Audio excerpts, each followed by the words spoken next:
the stream now. I hadn't done that yet. And let's go ahead and pull up my games here. We have Buffalo on the doorstep of the goal line yet again, but it's fourth down, 4th and 3 at the Miami 7, and it looks like they're going for it out of the blocking back formation. And once again on 4th and 2 last time and 4th and 3 this time, we have a line buck to the quarterback.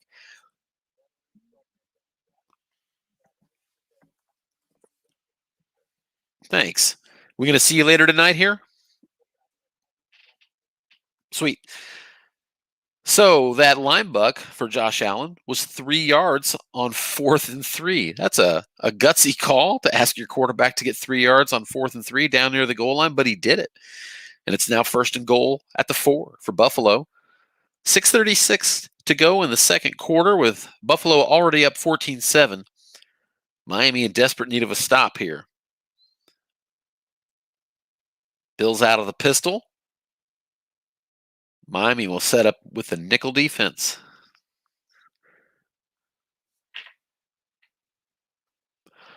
Both of these teams drove to the edge of field goal range on their opening drives in this game, only to fail a 4th down conversion.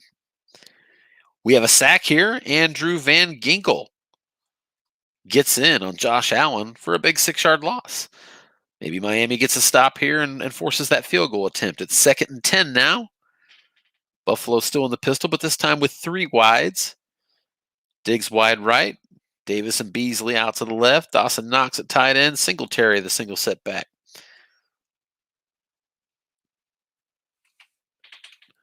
Miami blitzing out of the nickel. We've got a screen call to Devin Singletary. Result of receiver, a 7 is not complete pretty much universally, and that sets up a 3rd and goal at the 10. Let me take a look and see if there's anybody that needs to be added to this broadcast. It looks like yes, you. And let's add you. Let's add you. And let's add you. All right, we've got everybody on the broadcast now. Sorry about that.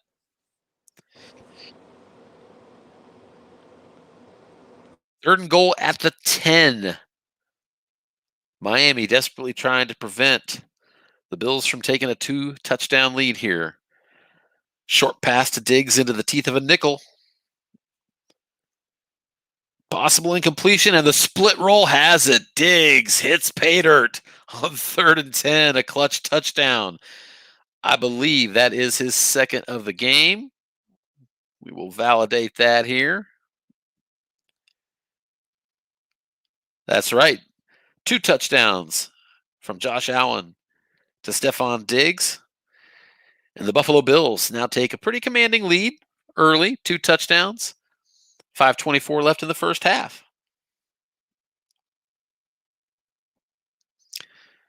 We'll go take a peek in here at the Houston Ravens. Houston's been doing very well in this game. Looks like they have the ball back. Still, Texans holding a 13-0 lead against the Ravens. And let's check one other thing because it's a little better now. The Ravens have 3 first downs and 70 yards of offense. Their first 3 possessions, they only had 1 first down. So they're struggling against the Texans defense.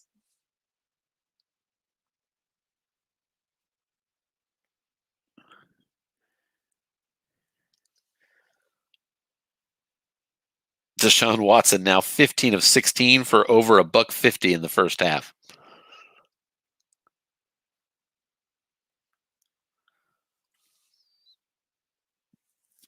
We're back in Miami. 2nd and 5, Dolphins at their 30. Still 2 timeouts. Plenty of time. They need a score.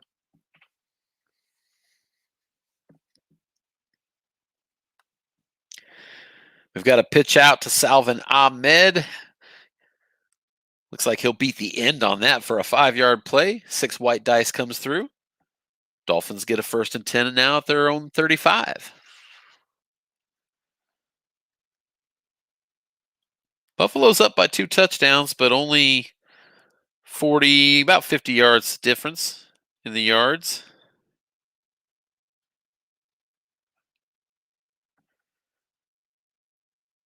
No turnovers yet. Miami with the 2 tight end formation. Parker wide right, Jakeem Grant wide left. He scored Miami's touchdown on a bomb of more than 50 yards. We got a quick out to the tight end Gesicki, and he gets counted as no men there. The 6 rolls over, and that's 10 yards, and another first down for Miami. Now out to their 45-yard line, just under 4 minutes to go, first half.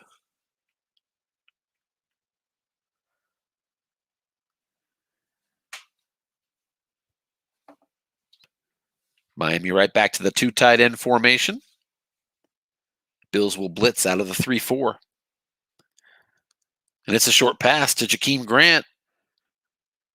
And it's a must run. Ryan Fitzpatrick gets around and 7-yard gain. That sets up a 2nd and 3. We've now crossed midfield. Miami at the Buffalo 48-yard line. Still 3:18 to go. They would love nothing better than to manage this time and work all the way down and punch it in for a score. Down by 2 touchdowns. We'll see in a second here who gets the ball in the second half, because I can't remember right now. Hey Tim, the Raiders have a new game number for you. Oh, okay. I'll take that game number. Yeah, that's just let me know when you need it. Yeah, you can fire it away whenever you're ready. 14454. Thank you so much. I appreciate that, Anthony. Sure thing.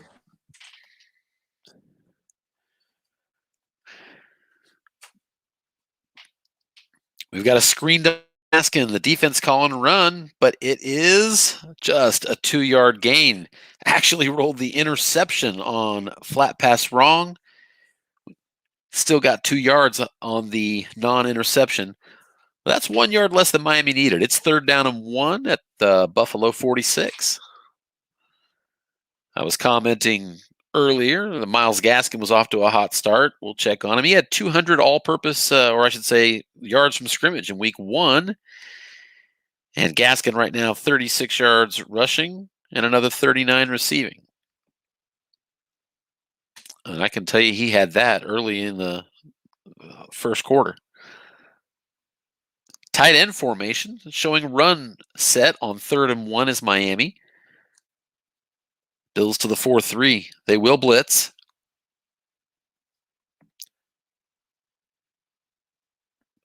Does Miami take advantage of a 3rd and 1 and maybe try to catch him? And they do. Deep ball, Mike Gesicki. Run call from the defense. Nobody in the zone. It is a receiver result, however, but Gesicki has the skills. That is complete, and he is gone. Miami to the house.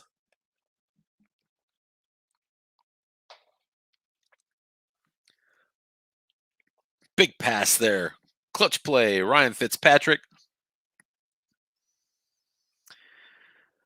I said 56. That was the actual long pass roll. It's a 46-yard touchdown pass, his 2nd. And that cuts the lead back to a 1-score margin. 21-14 with that extra point. Buffalo now leading by just 7. Miami kicking off.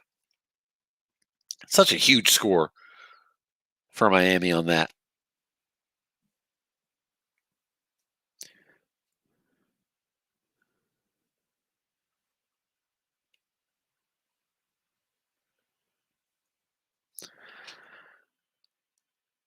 Looking over at the Texans game, and they are on the doorstep for another score. Texans already up at home on the Ravens, 13-0. Minute 22 to go before halftime, and they are 2nd and 11 at the Baltimore 13. Texans laying it on early, as frankly they did to me in week 1.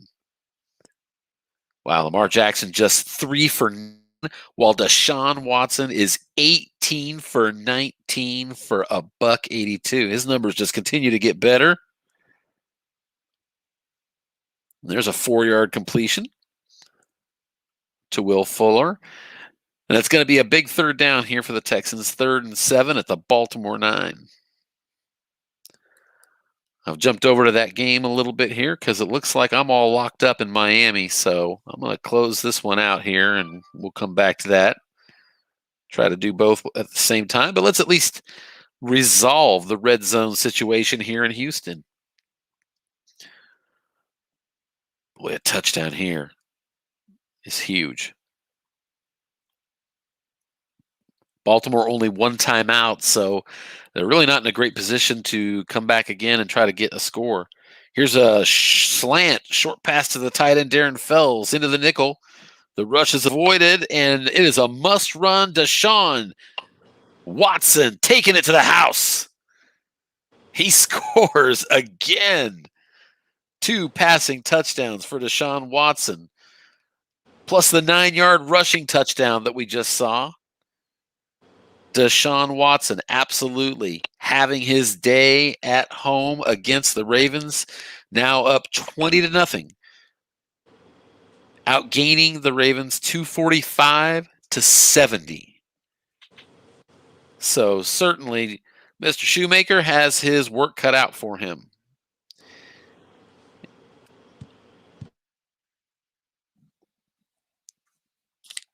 And now it looks like both of my games have froze up. Just bear with me, guys. I'm going to bring them back up because that's what we do. Paul has noted that there's a lockup in his game. No new game number yet in Vegas. Okay. Appreciate that. And let's get to...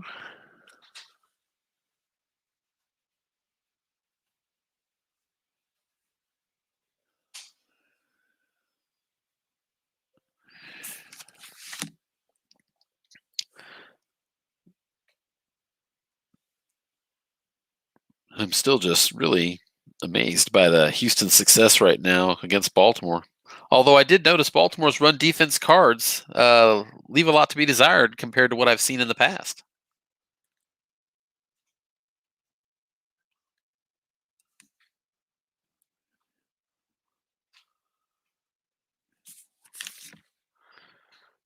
Sorry, I'm not as fast as at the techniques of this as Anthony. Nevertheless, we are back live in Miami. 2-minute offense.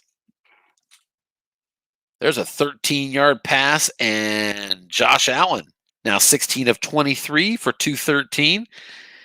And he has the Bills in the red zone yet again. $1:15, minute 15 left to go in the first half. Buffalo already up 21-14.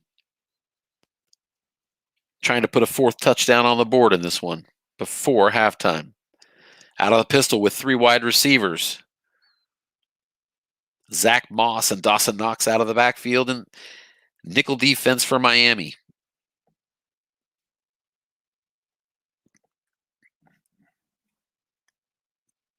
Miami cut into that 2-touchdown lead a little bit ago. Buffalo trying to steal it right back right before half.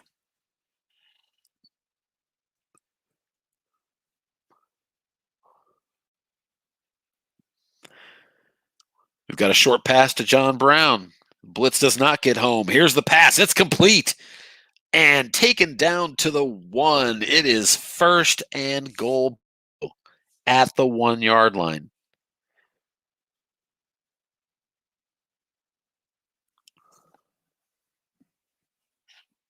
Buffalo lets that clock run down. 45 seconds left. Full house.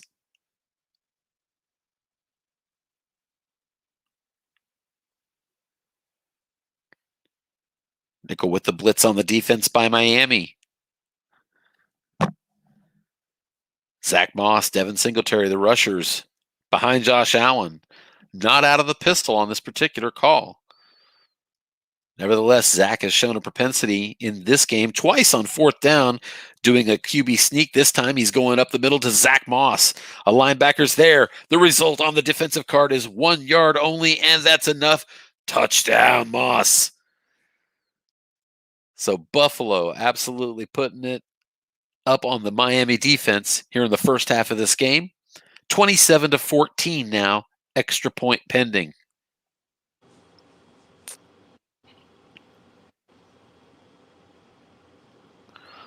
Buffalo with 271 yards of first half offense to 216 for Miami. So they're both pacing for over 400 yards. The Raiders game has a new game, GN 17523. Repeating it back, 17523.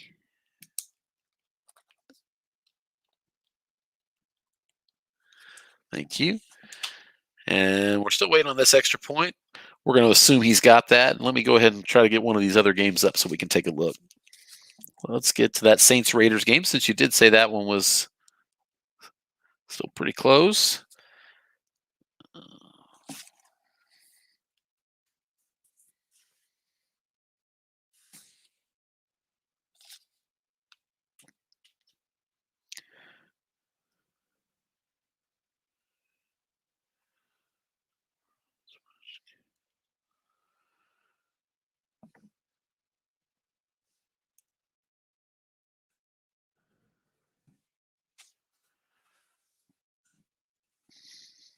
All right.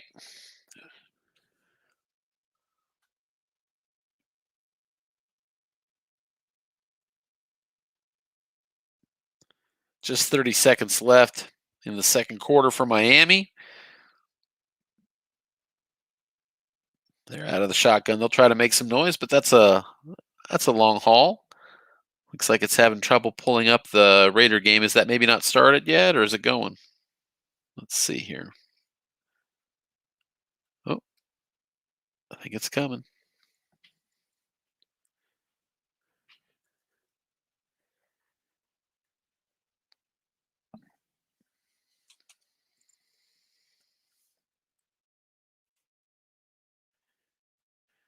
All right, we're going to get that Houston game rolling again.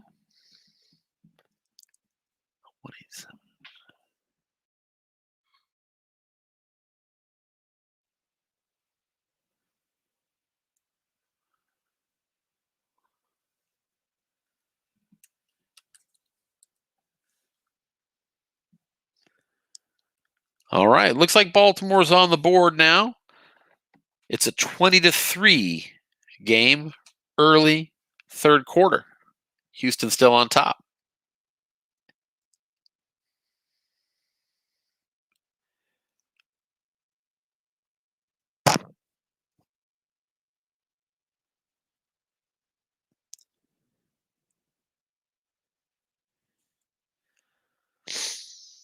Miami down to 22 seconds as they look for some desperation success to cut into this Buffalo lead just before halftime.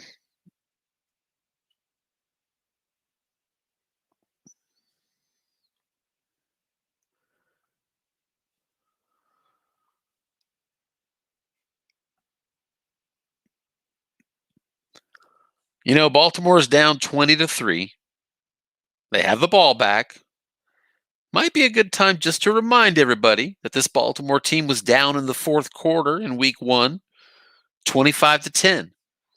They came back in the fourth quarter. They got 2 touchdowns. They added the 2-point conversion that was required to tie it up and won the game in overtime. It was an impressive comeback. So, especially with the flawed defense that Houston offers, I would not count these Ravens out yet by any stretch.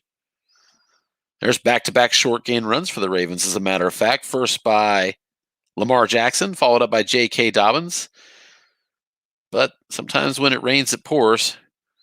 There's a holding penalty, bringing it back 1st and 20 now for Baltimore.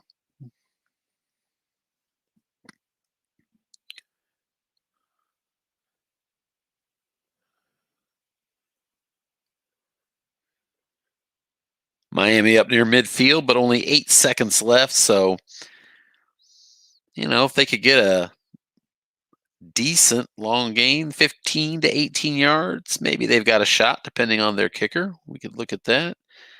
But they'll be throwing right into that dime, of course.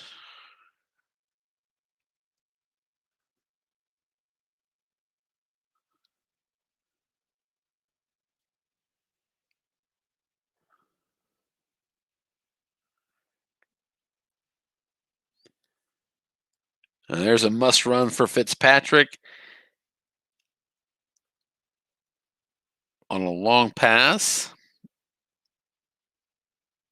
And that's going to run the clock out. So it's halftime in Miami. Buffalo, 28-14. Looks like they're going to take a 2-minute break. I'm going to check a little something here. I'm always curious about the turnover battle because it just plays such a role in who wins and loses. Looks like it's an interception-free game, but that's right. I remember now Miami did have that one fumble by Matt Breida at his own 20 that set up one of these touchdowns for Buffalo. 28-14 is your halftime score. They're going to take a short break, so let's move along. Baltimore now forced to punt, giving it back to the Texans.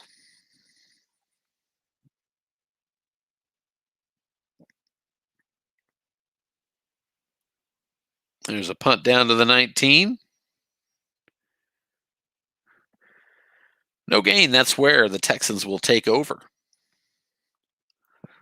I did see Deshaun Watson finally did post his second incompletion of the day. He's 19 for 21 as he's been carving up the Ravens secondary. Here's a sideline pass to Randall Cobb. The defense called run, but you go to the defensive card, you can find that negative, and he did. -2 on an 11. That sets up 2nd and 12. Pass was to Randall Cobb. Randall had the game's first score, as I recall.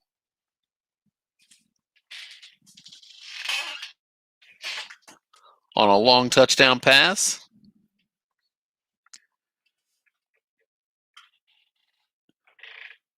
Five-yard penalty on the Houston offense backs them up. They're 2nd and 17 from their own 12.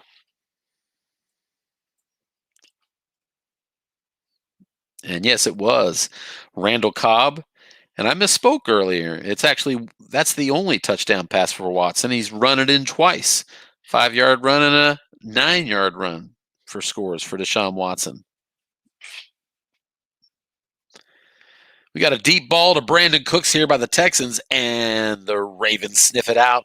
He's doubled, but flushed out of the pocket is Deshaun Watson, and he finds that completion. It's only 4 yards in a long yardage situation. So the Texans now face a 3rd and 13 at their own 16-yard line.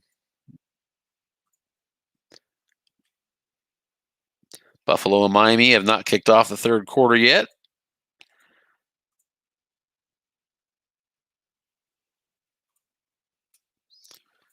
Having trouble seeing the Raiders game there. We'll probably try to jump in again here in a second.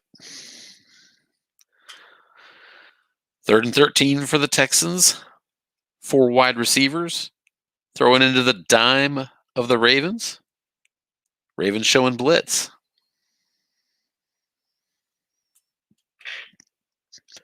Another deep ball. This one's to Kiki Kuti, and this time they're doubling the wrong guy. One man in the zone. It is a result of defender and incomplete. Ravens corner only needed to be a 4. That wasn't a problem. They forced the incompletion, and the Texans will punt.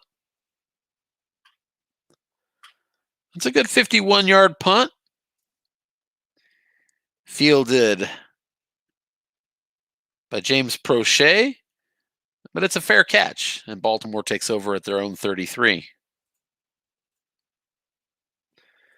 All right, I'm going to make another attempt here to get that Raiders game up.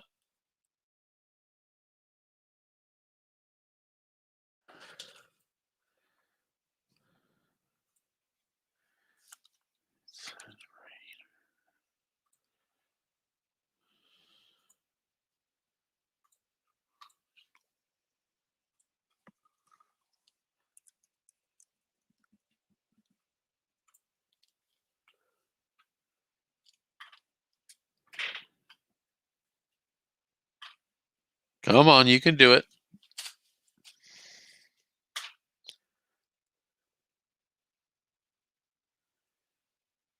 We'll check that in a second.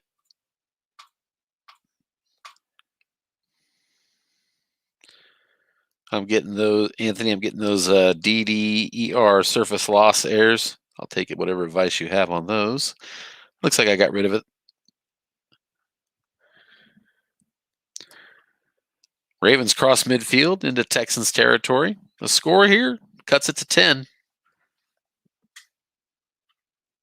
Texans defense isn't that skilled. You never know what might happen. Looks like Buffalo, Miami still have not kicked off. We'll come back to that.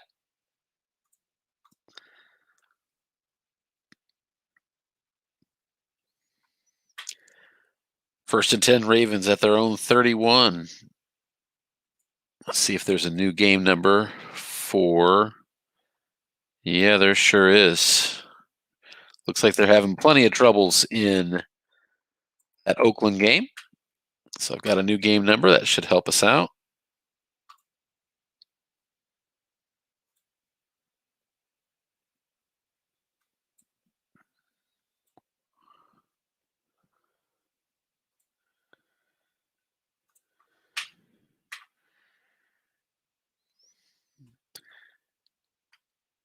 Second and 18 for the Ravens at the Houston 39-yard line.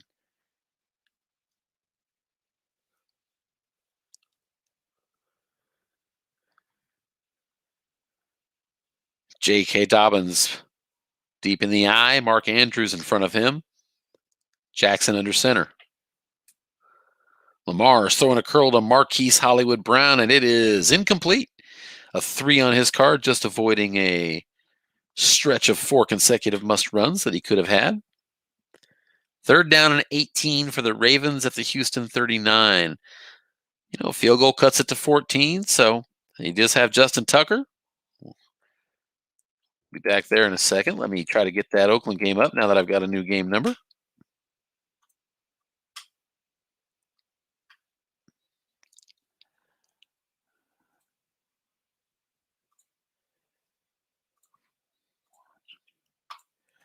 I think this is going to work this time.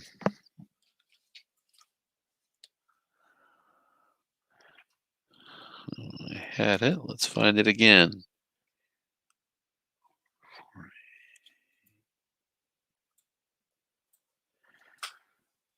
And as Brent Musburger used to say, you are looking live from Las Vegas, Nevada.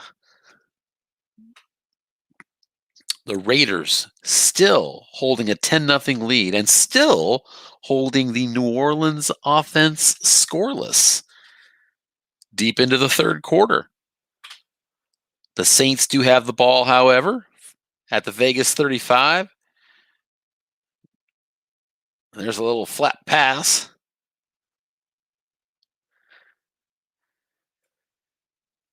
Jared Cook gets it, but looks like it was just a 1-yard gain. It's first and 10 at the Las Vegas 30. So you got to like when you've scored 0 points late in the third quarter, but you're still very much in the game. The Saints only down by 10. Here's a short pass to Emmanuel Sanders. That's incomplete. Second and 10 Vegas.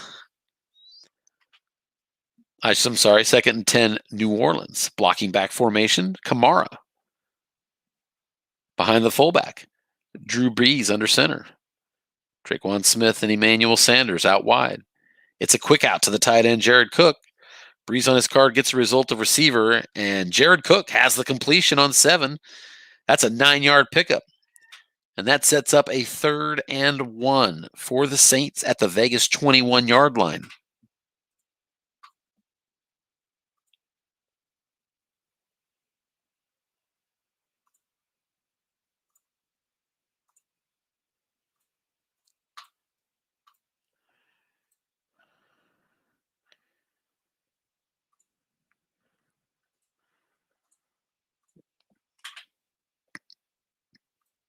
Oh, good gracious. I'm still getting a lot of these errors. We got Vegas working, though, as far as that broadcast. 3rd down and 1. Saints at the 21-yard line. It's a pitch out to Kamara, and they've keyed him. One linebacker there, and Kamara plows through him. Doesn't matter. 5 yards on the defensive card. Result of 7.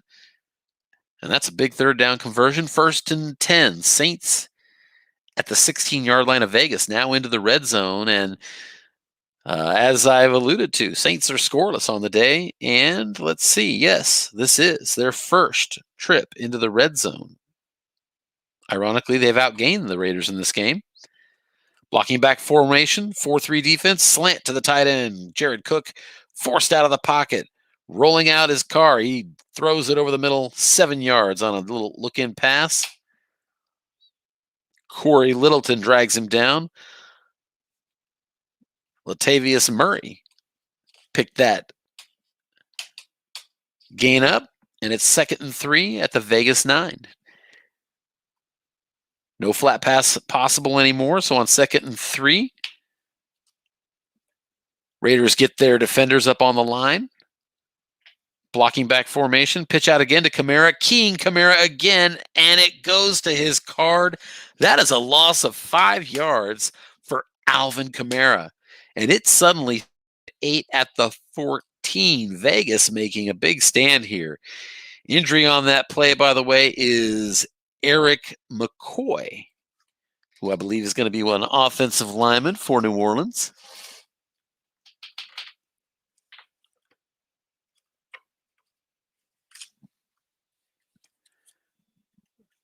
Again, 3rd and 8 at the Vegas 14. 3 wide receivers for the Saints, with Traquan Smith split out wide to the Callaway and Emmanuel Sanders on the left. Kamara beside Breeze, who is in the shotgun. And yes, Eric McCoy is the center for the Saints that got hurt. We'll look at that closer in a moment. 3 wide receivers. Like I said, 4-2-5 defense for the Raiders. Vegas hoping to hold them to a field goal attempt here on 3rd and 8 from their 14. And we've got a short pass to Kamara. He is not doubled, and he's got it. Wait a minute. What happened? It says 12 yards. Yes, so it is. It's a 12-yard completion. It just wasn't enough to get all the way to the end zone. But a big 3rd down conversion yet again for the Saints. They now have it 1st and goal at the 2. It is a 10-0 ball game. Saints trying to punch it in for the first time. Full house formation. Murray, Burton, and Kamara behind Drew Brees. Off tackle to Kamara. He's keyed again. Does not matter. Kamara into the end zone. Touchdown. 3:36 to go here in the 3rd quarter, and New Orleans is finally on the board. And because their defense is good, they're so in this game. It is 10-7. Raiders on top. Ensuing kickoff is a touchback, and the Raiders will begin at their own 25. That injury to the center for New Orleans is kind of a big one. Center is a 5 run blocker and a 5 pass blocker. All zeros for the backup. It's just for this game, but it could be a factor as we move along. 2 tight end formation for the Raiders. Waller and Moreau. Booker is the single setback. 4-3 defense is the front for the Saints. We've got a quick slant to Fox, and it hits the defensive card on a result of 3 possible interception, but it falls incomplete. The Saints kept their middle linebacker in the look-in zone, and the flats were what was open. But Carr went to that look-in zone. Interception was only on snake eyes or double sixes, so he ends up with the incompletion. 2nd and 10 at their own 25. And it's starting to look like I'm going to have to close these other games and bring them back up. I'll try a couple more times here. Looks like I can still work on this game, I think.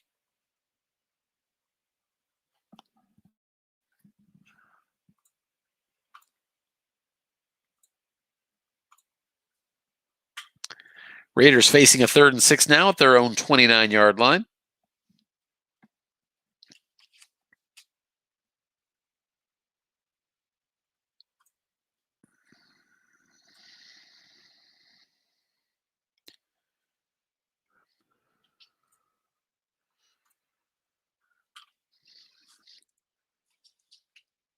Two tight end for more formation for the Raiders again. Saints out of the nickel. 3rd and 6.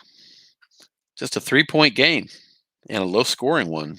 Not what I would have expected. Here's a short pass to Alec Ingold, the fullback. It falls incomplete, but there is a penalty on the play. Looks like it was holding on Las Vegas. New Orleans declines it, and that's going to force a punt. New Orleans is going to get the ball with a shot to take the lead. 46-yard punt down to the 25-yard line. Here's the return from Deontay Harris, and that's a fair catch. So they'll take over at their 25.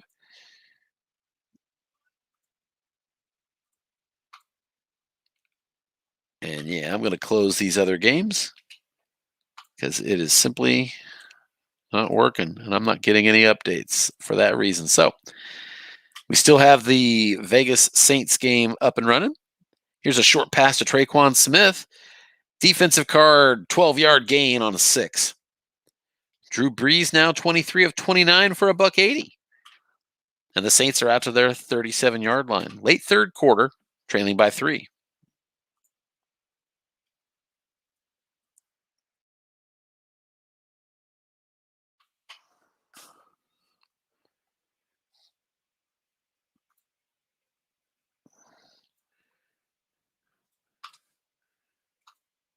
Alvin Kamara got a short gain on a off-tackle run.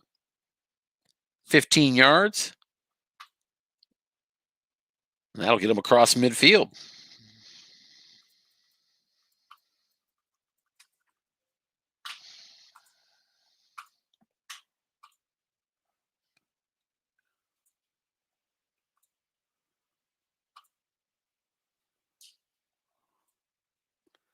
We're going to check in now on the Miami game. Last we saw, they were losing to Buffalo 28-14.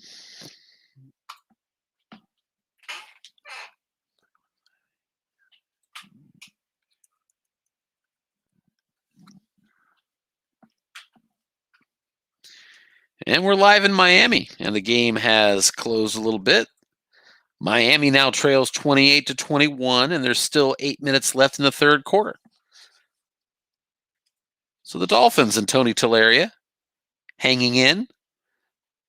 Looks like Jakeem Grant got his second touchdown pass from Fitzpatrick in this game. So Fitzpatrick with a pair of touchdowns to Jakeem Grant, and the Bills and Josh Allen with a pair of touchdowns to Stephon Diggs. Here's a pitch out to Zach Moss. And even on right, he's got a good roll. That's a 5-yard gain. Bills out to midfield, 2nd and 5 at their 50 or the 50. Still up by 1 touchdown.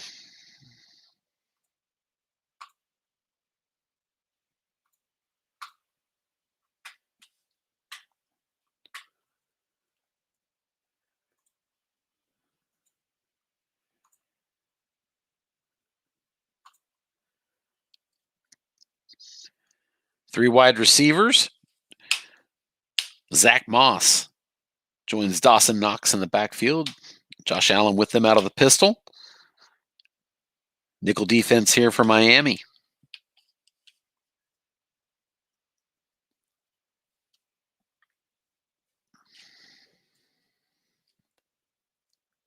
Here's a screen to Zach Moss. Defensive card counts as 0 men, and that is a completion of 13 yards. Zach Moss coming through with the big reception, his second. And that's a 1st and 10. The Bills are now on the fringe of field goal territory at the Miami 37-yard line.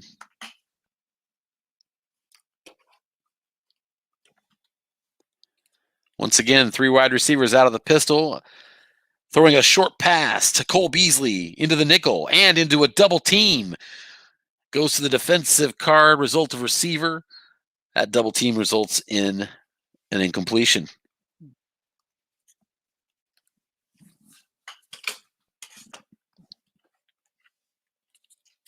Second and 10 Buffalo at the Miami 37.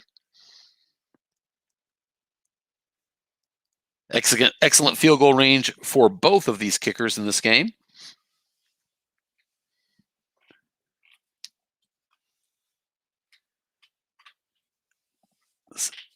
Miami pulls in closer with a 3-4 defense now against 3 wide receivers and 2 running backs. It's a short pass again to John Brown.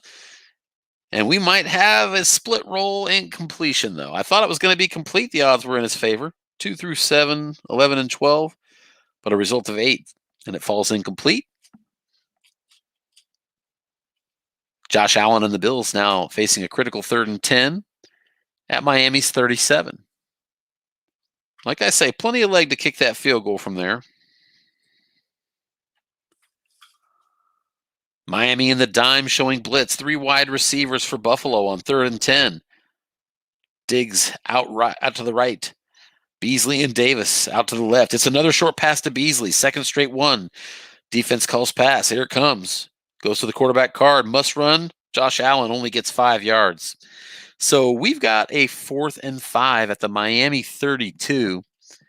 We'll see what Zach decides to do here. Looks like he's going to kick it.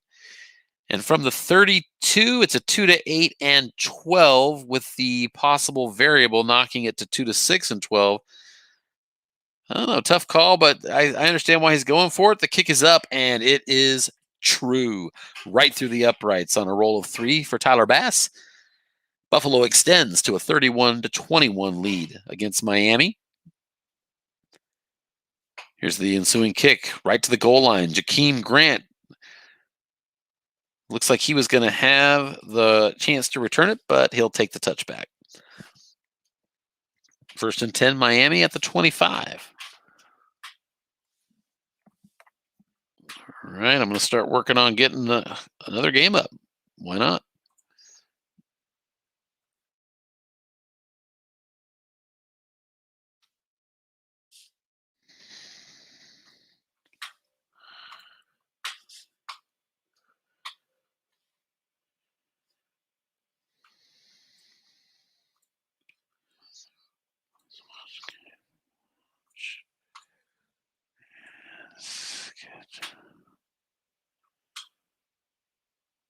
Looks like Bruce is having a little problem with the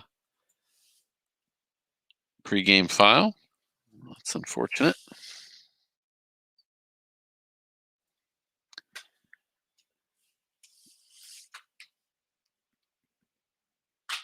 And we're back live in Vegas. We are now in the 4th quarter of a tight game between the Raiders and Saints. If you came into this expecting offense and a lot of Waller and a lot of Kamara, you really haven't got what you expected. There's 12 minutes plus left in this game in Las Vegas with the Saints in town. It's just 10 to 7. Big 3rd and 5 for the Raiders at their own 36. Raiders lead by 3. 2 tight end formation, Devontae Booker. Single setback. Ruggs and Aguilar spit wide. Saints out of the nickel.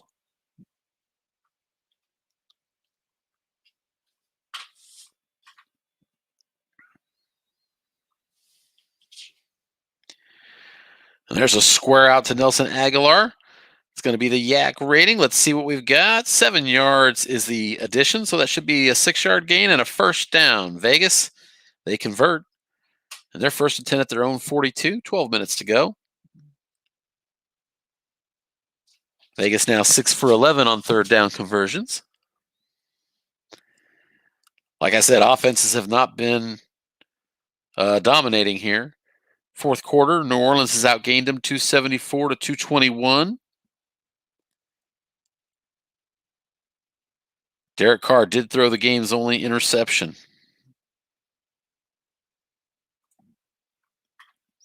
Here's a quick out to Foster Moreau, the tight end. The Saints were guessing run. That's complete.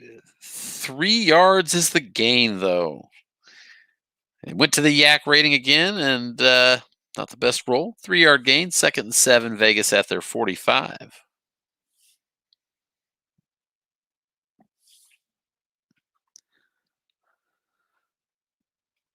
Derek Carr, 16 for 29 for a $135. Tough sledding for these two teams. Here's a flat pass again to Moreau. And this time there were 2 men in the zone. It went to the defensive card. That's an incompletion. So here comes a big 3rd down. Always is big, especially when it's a 3-point game. 3rd and 7 for Vegas. They are at their own 45-yard line. They still lead by 3. Double tight ends. This time it's going to be the fullback, Alec Ingle. Back by Carr, who is in the shotgun. Nickel defense from the Saints.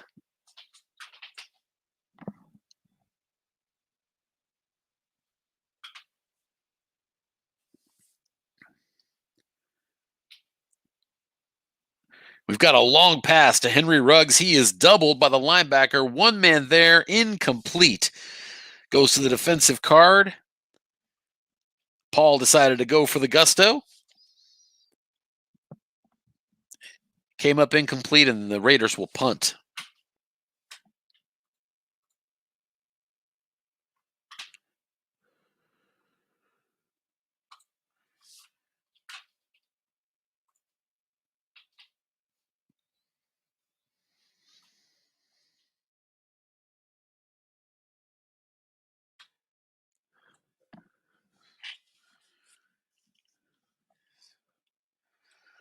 We're going to go check in on Baltimore and Houston, see if Baltimore's been able to close that gap.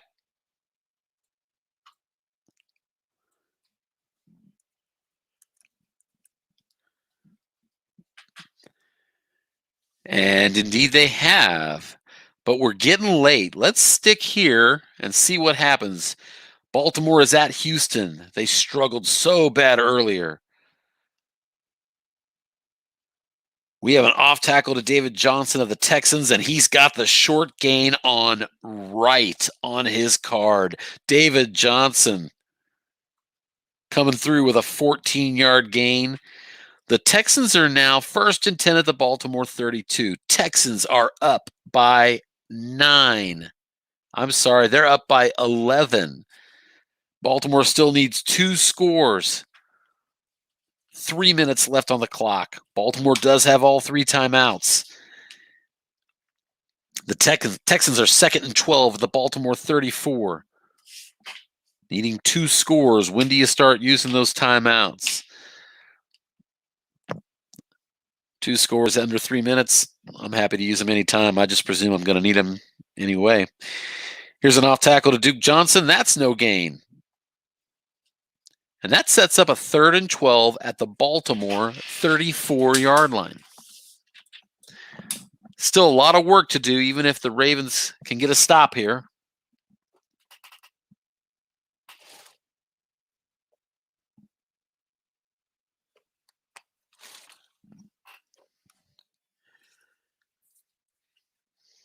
Blocking back formation, David Johnson.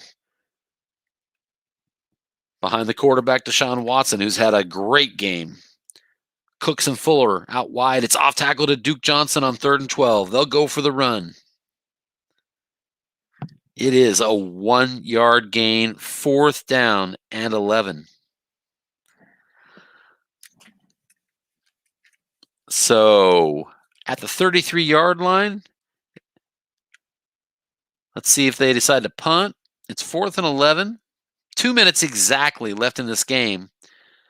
Baltimore down by 11. They do have all 3 timeouts. They're about to get the ball. Not sure how.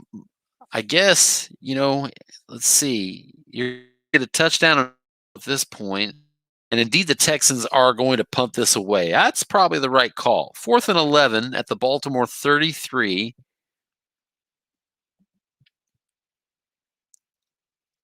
And that punt is inside the 5. That's a pretty good punt. But it is returned 11 yards by James Prochet. And so let's set it up. The 2-minute warning behind us. So that's not going to stop the clock. Baltimore has all 3 timeouts and the ball at their own 15-yard line, but they need a touchdown, a 2-point conversion, and the field goal. So already long odds. Here's a short pass to Mark Andrews. There's a must run. Probably want to see that. But, the worst possible roll. Boy, you need Lamar in that spot, but double sixes is a 7-yard loss. Sacked on the play by Lonnie Johnson Jr. Baltimore has to burn that timeout. 2nd and 8. I'm sorry, 2nd and 17 at their own 8. Boy, that was double sixes. Snake Eyes would have been a 50-yard must run. Two tight end formation. Time is the defense for the Texans. It's a short pass to J.K. Dobbins. And that is completed. The gain is 11 yards. That's a conversion. We'll see if they want to burn a timeout here. They don't. They're in the hurry up. Down to a minute 22 left. I thought that was a first down. What happened? It's not. It was 11 yards, but it wasn't enough because of the sack. 6 at the 19. Texans again in the dime. Lamar out of the pistol. J.K. Dobbins back there with him. Here's a short pass. Willie Snead over the middle. That's another must run. Here's another shot. That's a 1-yard gain for Lamar. And that's going to bring up fourth down. They call timeout. They've got to go for it. Baltimore running out of rope. Texans looking for the upset. They almost upset the Chiefs in week 1. Joe's got the Texans defense playing well above those Cards. I guarantee you that. 4th and 5 at the 20. Last chance for Baltimore. 3 wide receivers. Dobbins in the backfield. Nickel for the Texans. Here's a screen to Dobbins. 5 yards or the game is over. It is incomplete. Lamar cannot find his man. And the Texans take over at the 20-yard line of Baltimore. All that's left is to take a knee, and Deshaun Watson is doing that. It looks like we're going to have a final score here of 23-12 with the Texans beating, potentially upsetting, depending on how you look at it, the Baltimore. Oh, we do have a snap fumble. Let's see who gets that. Looks like the Texans recovered their own fumble. 22 seconds left in the 2-score game, and there it is. The clock has run out. So everything's done here in Houston, where the Texans treat their fans to a Week 2 victory over the Baltimore Ravens. Your final score, 23-12, the Texans over the Ravens. And we're going to look at just a little bit here on stats. Let me at least let these guys know they can pop on if they want.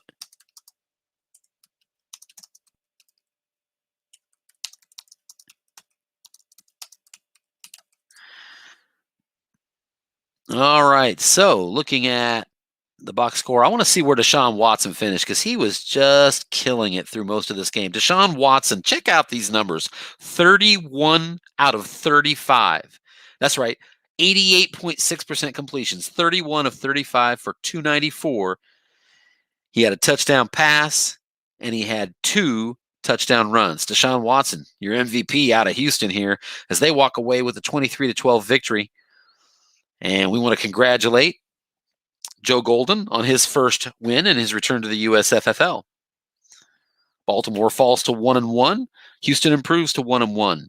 Baltimore will trail Cincinnati, who won earlier today, and they are off to a 2-0 start. I'm going to close this game. We'll start looking now. We are in Vegas. And it looks like New Orleans has picked up a touchdown. They're now winning 14-10, but the Raiders have the ball. Derek Carr on his own 25, flushed out of the pocket. He's got nobody there for a flat pass zone, and that's complete. Derek Carr now up to 50% completions on the day, only for 148 yards, but that 13-yarder to Ruggs gives the Vegas Raiders a 1st and 10 at their own 38. 6 minutes left in the game. They trail by 4. 14-10. The Saints are on top. Here's a slant to Darren Waller. He's doubled, but the linebacker is only going to do so much. It's a completion, but a penalty. Let's see who that's on. And that's offsetting penalties. So that'll waste a reception for Waller, who's had a good day. 9 catches, 70 yards. No surprise there. You got a weapon like that, you got to use it. 1st and 10 again, 38-yard line. Double tight ends, Waller and Moreau. Seen a lot of that formation out of Paul's Raiders today. Devontae Booker again, the single setback. Here's an inside run to Devontae Booker, and he's got his number. 7 is a short gain and a big one. Right through the line, right through the secondary. The result is a 19-yard carry for Devontae Booker. And that's a first down for Oakland, 1st and 10 across midfield at the New Orleans 43-yard line, 5:06 to go. Raiders likely in need of a touchdown unless they want to score uber quick here. They're down by 4, 14 to 10. A surprising defensive foul. Here's a quick out to Foster Moreau. There's 2 men in the zone, and that's incomplete. We do have a penalty, however. Oh, and it is a personal foul on New Orleans. So Raiders catch a break. That's a big penalty. And now it's 1st and 10, Raiders at the New Orleans 28. So we are inside of 5 minutes, or as they say in the red zone, the witching hour, where wins become losses and losses become wins. New Orleans up by 4. But the Raiders in New Orleans territory, 1st and 10 at the 28. 2 tight ends again for Vegas. Devontae Booker, the single setback. If you're wondering why you're hearing Devontae Booker's name, Josh Jacobs was injured, and he's out for another week. And the Raiders are down 2 receivers in this game as well. Here's another quick out to the tight end, and this time Foster Moreau's got the 0 linebacker there. Result of 5 on the dice is a 9-yard gain. 2nd and 1, and we are now officially in the red zone at the 19-yard line.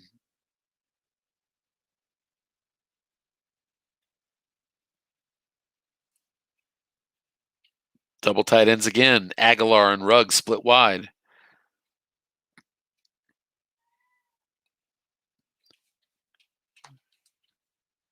Both teams have 3 timeouts, and New Orleans is going to have time left on the clock, regardless of what happens here. 2nd and 1, here's a sneak to the quarterback, Derek Carr.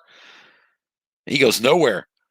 He goes nowhere. The result was to look at the right tackle, 0 or +5, and that's not going to be enough, as Malcolm Brown makes the stop for the Saints. It's now 3rd down and 1. Big play here.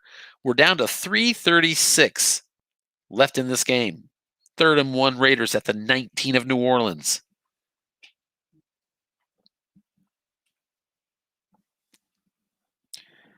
Two tight end formation again. 4-3 front offered by the Saints. Big 3rd and 1 here. You get that backup running back like Booker in there, it's sometimes tough to get that, short gain on your card if it's on right. You kind of need the horses for that. Here's an off tackle to Booker. Short yardage by the defense, but it goes to the defensive card, and he's got it. With a linebacker there, it's still a 3-yard gain.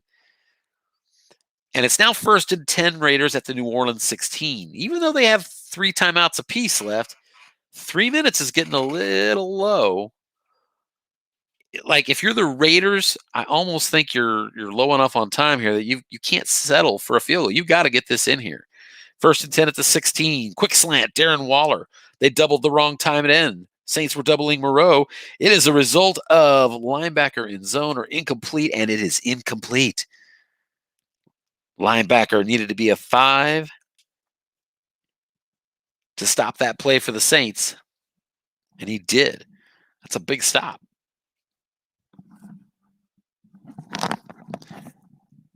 Alex Anzalone making that stop for the Saints. 2nd and 10, Raiders at the 16. 2:42 to go.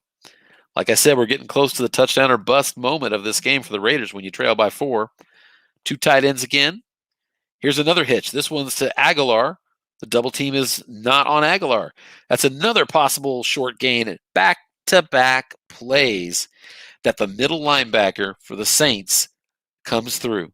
That's what you got to love about Strat.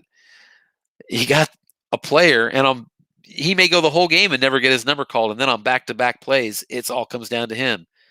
And in this case, it was a stop for Alex Anzalone, and now it's 3rd and 10. Raiders got to get this conversion here if they want to stay in this game, I think. Well, they probably have to. It'll be interesting if they go for it on 4th down. We'll have to see. Maybe they won't. Still 2:24 left. 2 tight ends again. Nickel defense for the Saints. 3rd and 10 at the New Orleans 16. Saints still up by 4, 14 to 10. Saints showing nickel. Derek Carr out of the shotgun. His fullback is beside him, Alex Ingold. Here's a curl to Nelson Aguilar, and Carr's got him. That's complete. It's a first down and more, down to the 2-yard line. Big first down for the Raiders.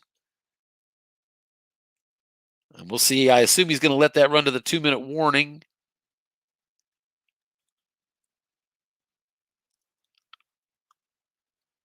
We're still waiting to see if he wants to call that timeout with 2:06 to go.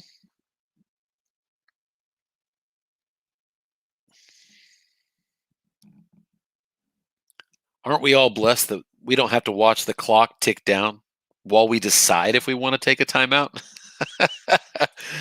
The Raiders do not take a timeout, and we have reached the 2-minute warning.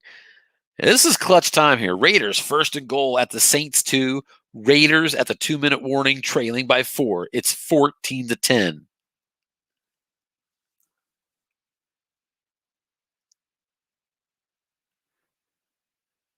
Raiders on a 12-play drive that has netted 73 yards at this moment and taken a lot of clock. First and goal at the 2.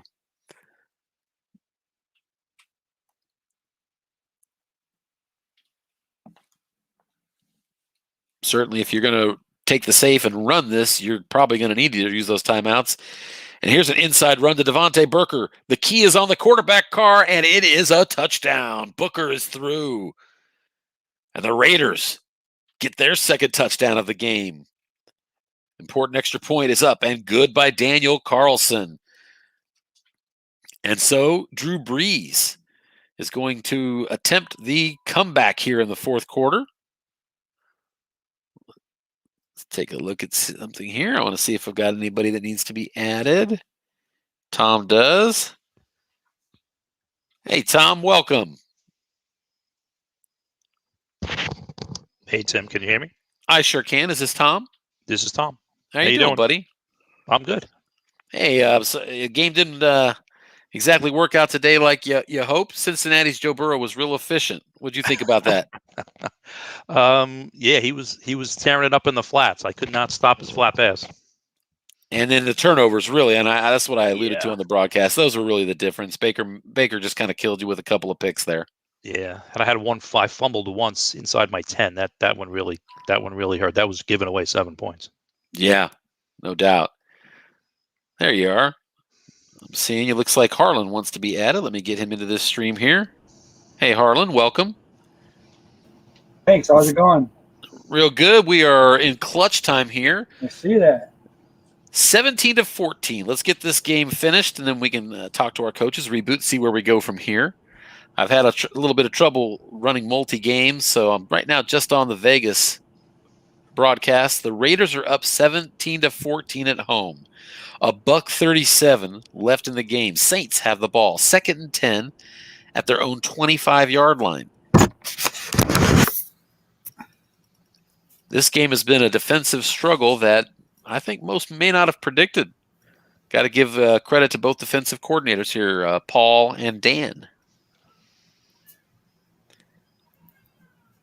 Both teams were 1-0 coming into this game, huh? Yeah. Yeah, Wait a second. Is that big win over Tampa Bay? That's right. The big win over Tampa Bay.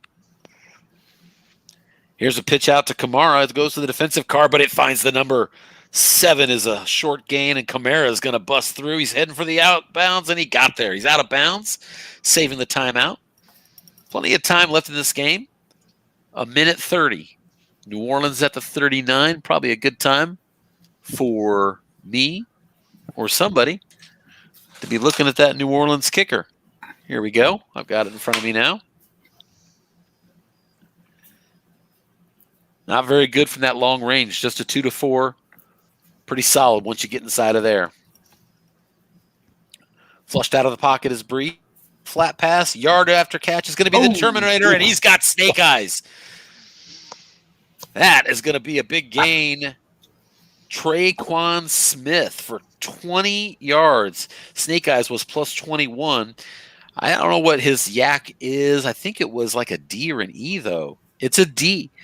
But, you roll Snake Eyes, and you do it in a clutch moment.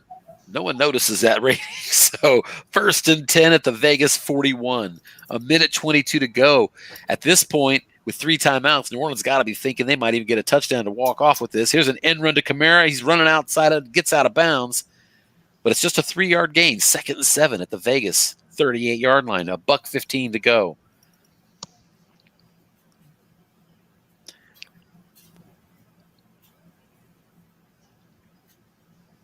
Like I said, New Orleans has a shot here to. They've had some success early part of this drive that allows them to flex for the tie field goal, or maybe if things break right, punch it in. 25 first downs for Vegas, 23 for the Saints, but only a 17-14 score. Here's a screen to Kamara. Possible interception, incomplete. Gotta like when your quarterback is low on the interception rate. 2 to 3 and 12 would have been that interception on right for Breeze. Doesn't happen. We have a big 3rd down. 3rd and 7 at the 38. So this is clutch because, again, at the 38-yard line, you need a variable field goal just to get a field goal opportunity, and it's only a 2 to 4. So at the same time, you gain 4 or 5 yards. Maybe you can variable your way into the closer range. But you also got to think you might want to and the Raiders are thinking pass. They're in the dime. So the Raiders drop back in the dime. Kamara is single setback behind a fullback. I think I'd run him, and he does. Off tackle to Kamara. No gain. Wow. Kamara got the call he wanted. The defense was in the dime. That guarantees they're going to be calling pass.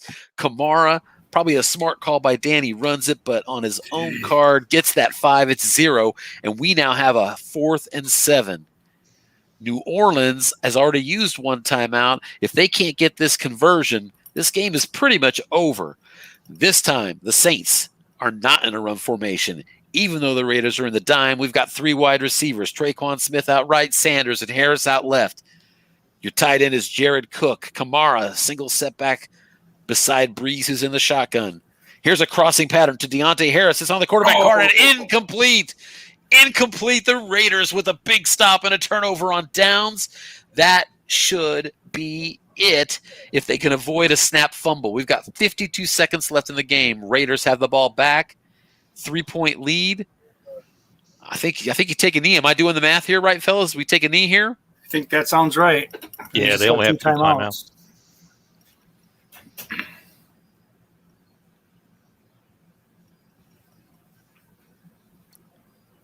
Two tight end formation again for the Raiders.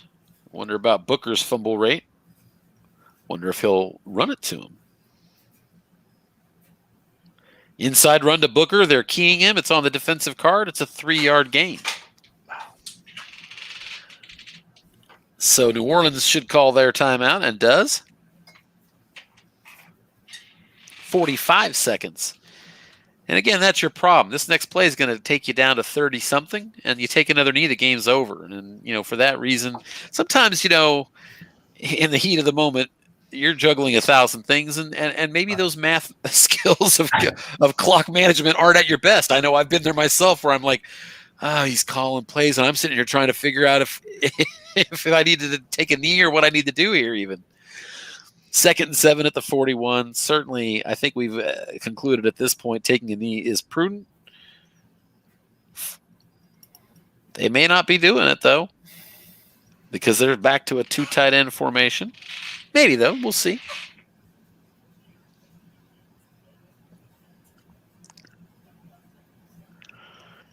QB sneaked a car, and they're keying him again. And here's a penalty. It is a personal foul on the Saints. And, folks, that's going to do it. That's going to do it. Your let me say again, your Las Vegas Raiders are going to move to 2-0. That was a dangerous play. Look at that Carr fumble rating. Oh, you're so right. Where is it? 8.0. Wow. Yeah. He's got 63 down, 62.9 it looks like. Yeah, I don't know. The snap fumble was 8, but running it is 63. Oh, wow. That was dangerous. And he's still doing it. But, listen, Paul's been around. forever. And as much as we want to look at that, brother's still going to walk away with a victory here, it looks like. He is. And a big one. Saints are not easy to beat at all.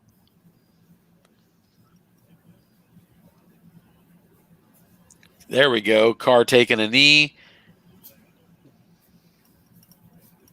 And the Saints took their last timeout, and this should be the end of this game. We'll switch to another one here in a second. I do want to hear from our coaches. Let's at least bookend this one.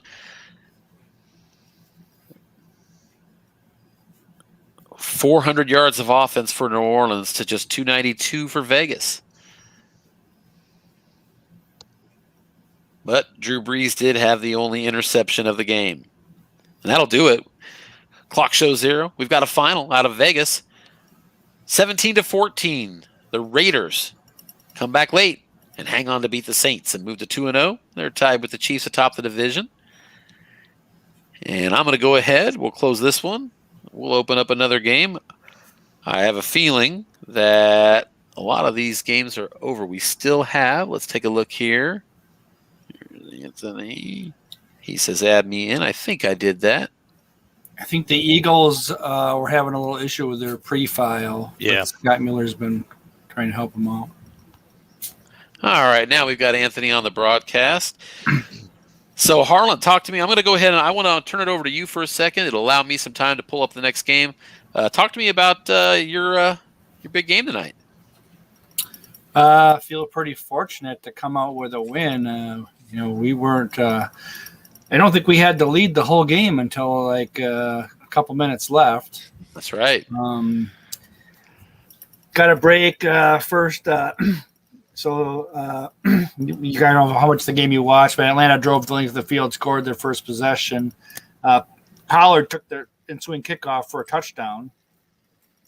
So that's my first return touchdown on a kickoff in probably years. But anyway, it was Atlanta was ahead pretty much the whole game, and then I was driving to try to take the lead late, and he intercepted it. He had a correct call, 2 men in the look-in pass zone, which is where I went. He intercepted it, but then he fumbled it on the return, and then I picked up the fumble and got possession at his 49 with like 4 minutes left, and went down and scored the eventual game-winning touchdown with about 2 minutes left, and I was able to hold him, but. So I've got a question for you in a second here, Harlan, but let me at least set up. We do have a game that has not gone final. Buffalo is in Miami, and there we go. We've got a show. It's 45-34. Miami just scored again. This is Jakeem Grant's third touchdown of the game that I'm aware of. Made it 45-34, so a 2-point conversion here looks to be like what they're doing. But that would just cut it to from an 11-point game. Man, I think I would just go ahead and take it to 10 here, wouldn't you? Is 9 that much more significant than 10? I guess it means you can win with a touchdown and a field goal. I'd kick it. As I've always said, the less you listen to me, the better off you are. There's a 2-point conversion. Miami has been fighting to stay in this game. I know Buffalo was up 28-14 early. But they just kept fighting back, and we now have a 45-36 score. I want to check one thing here real quick. Wow, this is a shootout. Sure is. Jakeem Grant, that's his third touchdown pass from Ryan Fitzpatrick. Jakeem Grant, 4 catches, 78 yards, 3 touchdowns. Gesicki also had a bomb touchdown I saw earlier. So Buffalo has the ball. They're nursing a 9-point lead, 7:48 to go in the fourth quarter. So it's not over if Miami can make some noise. We'll come back to that in a second. But while we're watching this unfold, I want to go ahead and ask. I had a question, Harlan. Anthony and I were talking as your game came down about the patience and discipline and self-control when it's late in the fourth quarter. You're down by a touchdown. And we wanted, I can't remember the exact down and distance, but on 4th down and field goal range, you decided to take the field goal, even though, it's about 5 minutes to go, I think, at that point. Yeah. Right. But what ends up happening is you take the field goal, you immediately get a turnover. As I recall, you take another field goal to cut it to 1. Is that right? Yeah, the first field goal was maybe with like 10 minutes to go. I'd have to look at the box score here. Yeah, we'll have to look into that. But I just know that you're down by 7. It's fourth quarter. You take a field goal. Yeah, I took a field goal with 8:24 left, and then another field goal with 6:54 left. So you've taken back. One. So both times you've got a fourth down in field goal range with the Right. possibility to convert and get a tying touchdown. But you show this discipline, you show this patience, you take back-to-back field goals. Just kind of, you got that turnover that was lucky, but it's a smart way to take advantage of if you get a break, and you did, and capitalized. I don't think they on were it. fourth and short though either. I think they're both like 4th and 7 or 8. I could be wrong, but they weren't like gimme fourth down. They were really iffy fourth down conversion Sure. chances. So.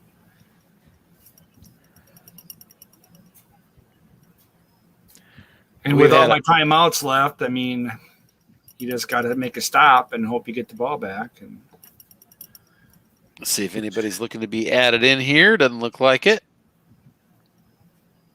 So we'll go back to the action. 6:36 to go here in the fourth quarter. Buffalo looking to run out the clock here with their 9-point lead. 2nd and 7 at their own 39.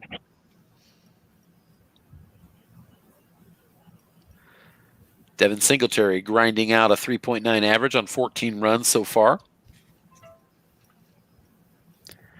And we've got a short pass to Gabriel Davis. Defense was covering Cole Beasley. Oh, we have a possible pick. Incomplete. Josh Allen gets the 11 on his card on a short pass. That was a 2-4 interception. Big third down here. He survives that split roll, and Harlan nails it. It's a big third down here. 3rd and 7 at the 39. Still need 9 points to tie if you're Miami. Still plenty of time, though. 3 timeouts. Here's the 3 wide receiver formation. Diggs split out right. I know he has at least 2 touchdowns I'm aware of today from Josh Allen, who is out of the shotgun in the pistol. Devin Singletary beside him. Defense showing a blitz look out of the nickel. Josh Allen with 381 yards passing today and 3 touchdowns. One more of those might just close it out. 3rd and 7, big play. Here's a short pass out of the backfield. Devin Singletary to the defensive card. It's a receiver resulting with a 6 on the white-sided dice. That is a conversion. Big first down. Big first down for Buffalo, right? That'll get the Bills across midfield. 45-36. 81 points in this game. Miami running out of field. Miami running out of clock. Desperately needing a stop. Now that it's across midfield. Field goal here would force 2 touchdowns on the Miami to-do list. Here's a deep ball. The Stephon Diggs. Miami was looking past, but no one's home. And it is defender or long gain and incomplete. Wow, you look at the long pass, 0 men there. Long gains in spades. And this was a defender in a long game, but the white die of 4 saves Miami. I say that, but their corner is a 6. Yep. Xavier Howard, Pro Bowler coming through. Pro Bowler v. Pro Bowler. 2nd and 10 at the 46 of Miami for Buffalo. 3 wide receivers, 2 running backs. Nickel defense for the Dolphins.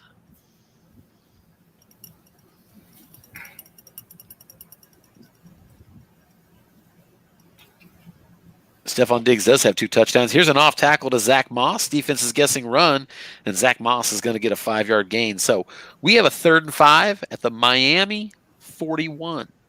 So this is probably where Miami needs to make it stop. You get a first down here. They're rolling into a new series of downs. They're rolling into field goal range that'll force you to have 2 touchdowns.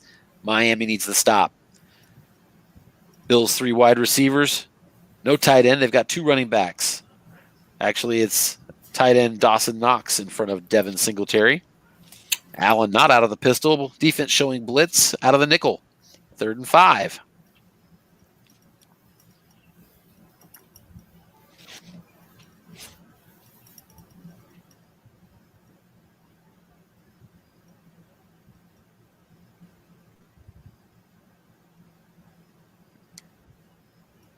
Taking his time on the play call, Zach dials up a short pass to Cole Beasley. Defense guessing pass. Goes to the quarterback's card. Josh Allen on a must run. He's scrambling, and he is there. He converts.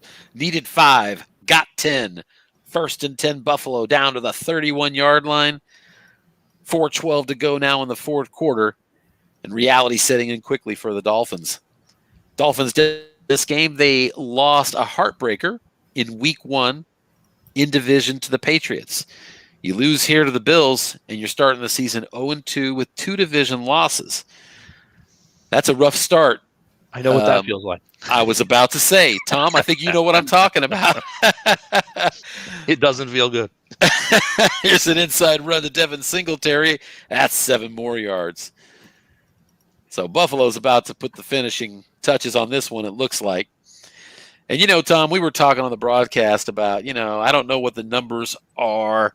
I know it gets real bad if you start 0-3 on the odds of making the playoffs, but I remember that it is surprisingly common that teams start 0-2 and figure it out. And I certainly would tell you that if any team can put it together, suddenly it could be Cleveland. So I'm not counting you out one bit. Well, we got to start playing some better defense if we're going to do that. That's probably true. Here's a quarterback draw to Josh Allen on 2nd and 3. 6 dice on the white dice. Beats the nose tackle. 5 yards. 1st down. Miami still has 3 timeouts. This game is not over, and yet it's a tall order at this point. Well, Houston beat Baltimore tonight, so that should help you out, Tom. Yeah. I saw the end of that one. Baltimore came back on me. Deshaun Watson ended up 31 of 35. Crazy game. Baltimore came back on me down 15 with like 6 minutes to go in week 1. Yep. They can score fast. Yeah, I alluded to that when they were down 20-3. I was telling people on the broadcast, you don't count this team out. I know Tom can speak to it. Yeah. 15 points down, they came back on you. They needed a 2-point conversion too and got it done. So. Yeah, they did. Did they have the opening possession and score to win it on the opening possession in overtime, Tom? Yes, I believe they did. Okay. I saw it ended on a 1-yard run from Lamar. Just couldn't remember if you'd ever had a chance to have the ball in overtime. Full house. Bills just running out the clock here. Boy, they could drop a 50 burger if they get a decent run here against what will probably be a run defense. Something else I brought up on the broadcast today is the only time I'm tempted to maybe go for points is against a division opponent. I don't ever want to be the guy running up the score, but you just can't ignore the fact that division tiebreaker points can be the difference in making the playoffs. There's a loss of a yard. And so the Bills now have 3rd and 12 at the Miami 21. Miami did burn a timeout along the way. They have 2 left. Actually, they just called one. They now have 1 left. So it's 3rd and 12. Miami is, Buffalo will almost certainly be happy to take the field goal in this spot. They'll probably run it here. They are, I say that, but they are 3 wide receivers with Devin Singletary as the halfback, Josh Allen back in the pistol. Buffalo might be wanting to try to convert here. 3rd and 12 at the 21.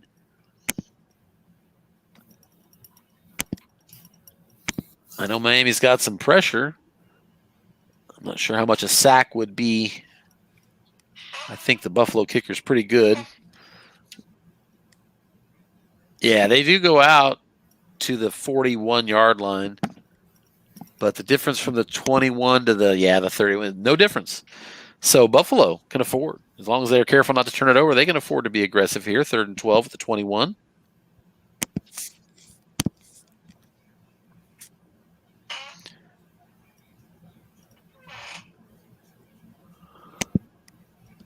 Dolphins show nickel defense. It's a slant to Dawson Knox. It goes to the defensive card. Possible interception, but it is incomplete. Boy, that could be a really big play if it was 8 points instead of 9. But it is incomplete, and we have reached the 2-minute warning. And we're going to see Buffalo put a kick up here because 45 points always deserves 3 more. I believe it's Tyler Bass, if I'm not mistaken. It is indeed. And here comes the kick. Right through. And so the score is now Buffalo 48. Don't adjust your dial. That number's correct. Mhm. Buffalo 48, Miami 36, down 12. They've got Jakeem Grant. Interesting. He didn't return that kick. I think I might have done it. I'm pretty sure Jakeem. Does he have a touchdown return? I'm pretty sure he has a touchdown return. And if that's the case, I mean, I know the odds are long, and I know you run the risk of being out at the 10, but your odds are so short here with one timeout anyway. I'd have been all over that. I could be wrong, but I'm pretty certain he's got that kick return. I'm going to check it out right now. I appreciate that, Harlan. 3 wide receivers for the Dolphins.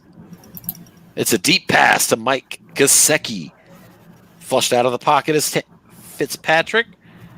And he's got a dump pass, but nobody is there. That's over the middle for 23 yards to Myles Gaskin, who now has 11 catches for 101 yards in this game. Big game out of the backfield catching the ball for Myles Gaskin, who had 200 combined yards rushing and receiving in week 1. He's got 46 rushing today to go with over 100 receiving. Fitzpatrick also approaching 400 yards. Hate to see your quarterback losing when he's 29 for 37 for 372 and 4 TDs. Jakeem Grant has a punt return touchdown, but no kick return touchdown. That explains it. Tony is wise. Tim is behind on what he remembers on the cards. It's my old age. Still in the dime is Buffalo. So we're certainly in a spot where Miami is reduced to an onside kick after this. That field goal means they need 2 touchdowns. It's just such a long haul here.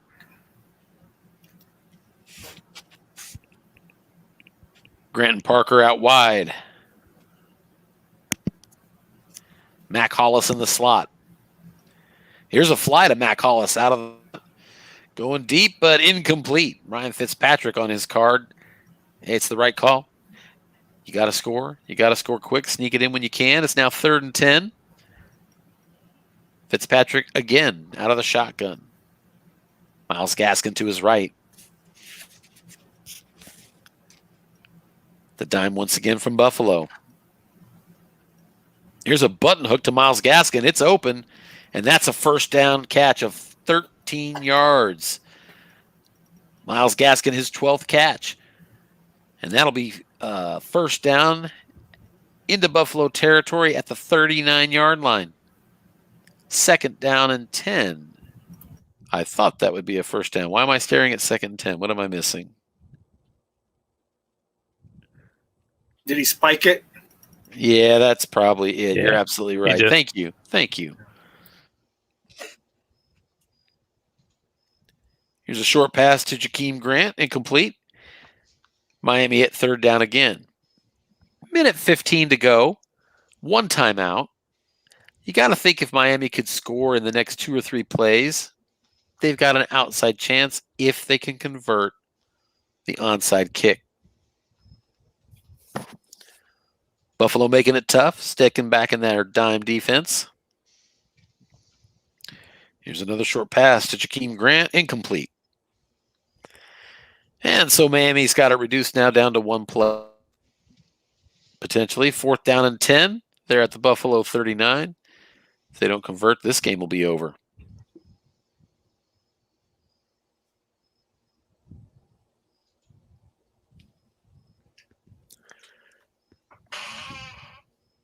All right, I should probably be getting ready for the next game here. 4th down and 10. Let's see this last pass here. See if he converts.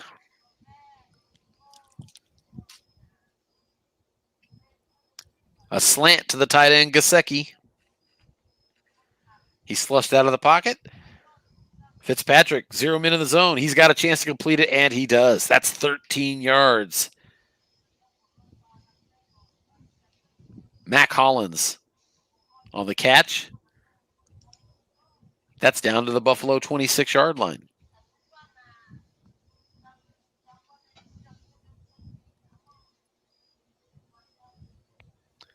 52 seconds left.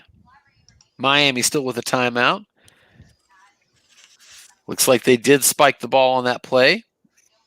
2nd and 10 at the Buffalo 26. Buffalo happy to give the stuff underneath, still in their dime. Miami 3 wide receivers. There's a short pass to Jakeem Grant again. Incomplete. 5 seconds. You're taking my shots deep at this point. Got to save yourself at least a couple plays to follow up with on your miracle onside kick. 3rd and 10 now. Let's see. Rams-Eagles. Game delayed due to technical difficulties. We'll post an update here with game ID if we get the pregame file for the Eagles. So let's see the end of the game, and then we'll get a message out to Dennis and Scott Mueller in case they're able to help. We may not have the late game tonight after all. 4th and 10, Buffalo 26-yard line. Fitzpatrick out of the shotgun, another last gasp. Scott Mueller is aware of the file issue, and I think is working with trying to get an email out to him. Sweet. Thanks for the update, Harlan. Yep.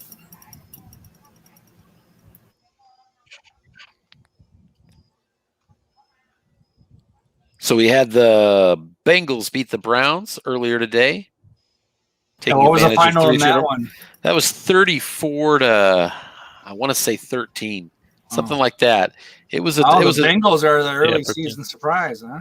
That's right. 2-0. Oh, 9 yards on 4th and 10. This game is over. Buffalo needs only walk out of here with a 48-36 victory over the Dolphins. Tony Talaria and his Dolphins starting a big hole. And just like Cleveland, they're going to need to work out of back-to-back division losses to start the season. But things can happen. I know of a team that once made the Super Bowl with 7 wins, or I should say 7 losses on the season. There's your final, 48-36. Heck, check this out. We can look at it right here. So that game 23-12. Deshaun Watson again, 31 of 35. Just an amazing game for him. Shootout here between Buffalo and Miami. Ironically, I thought this one might be a little more muted offensively. I kind of expected a defensive struggle. I think I said that early in the game. That's not what I got. Of course, earlier in the week, Tampa Bay by a touchdown over Carolina. And there's the score. I was right, 34-13. 3 turnovers to 3 touchdowns. And that really is your difference. And of course, the Chiefs game, a field goal victory. But here's the other one from tonight. Vegas, 17-14. So this was the game I thought that was going to be kind of an offensive showdown. And it wasn't. And it was Buffalo and Miami. I thought that was going to be a little more muted offensively. And that didn't happen either. So that wraps up the games we have so far today. Let me, Harlan, how about you update me with whatever you're seeing on if there's any new status on whether that other game is going to be coming out. Still waiting for the pregame files. What it says in Slack here. Well, then let's take a look. There's your. I'm guessing the intent is to try to get the game in tonight. I don't know. It should. I mean, yeah, it's weird because Scott should be able to email a pregame file to Bruce. Scott's here now. Bruce has the file. Does he? Okay. He acknowledged he's got it. I sent it about 20 minutes ago. Oh, huh. Okay.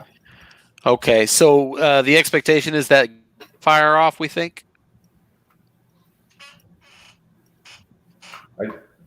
I'm not sure when they're starting. I didn't ask that question, but he acknowledged that he's got the file. Okay. Well, I'm getting a message. I think what I might do is close out this broadcast and we'll just start a new one. Here we go. All good now. Got the pre-file from Scott Mueller. Let's not close the broadcast. What are we doing? Let's keep going. Let's just real quick, since I'm sure their game is not up yet, take a look a little bit at the stats here because what an incredible game. Look at Ryan Fitzpatrick losing when going 32 of 48 for 407 yards passing and 4 touchdowns, no picks. This is not your mother's Tua quarterback. This guy slinging it all over the yard today, but Josh Allen just as effective with almost 400 yards. Look at their QB rating. It's identical. Devin Singletary over 100 yards receiving. I saw that one earlier. A couple touchdowns for Stephon Diggs. Myles Gaskin, the leading receiver. Look at that. 13 catches for him and Gesicki. I would guess we know who to focus on there for future games. Xavier Howard, 10 tackles. So, big division win there. And we're getting ready for Eagles and Rams. He sent me, sweet. Let me let him know.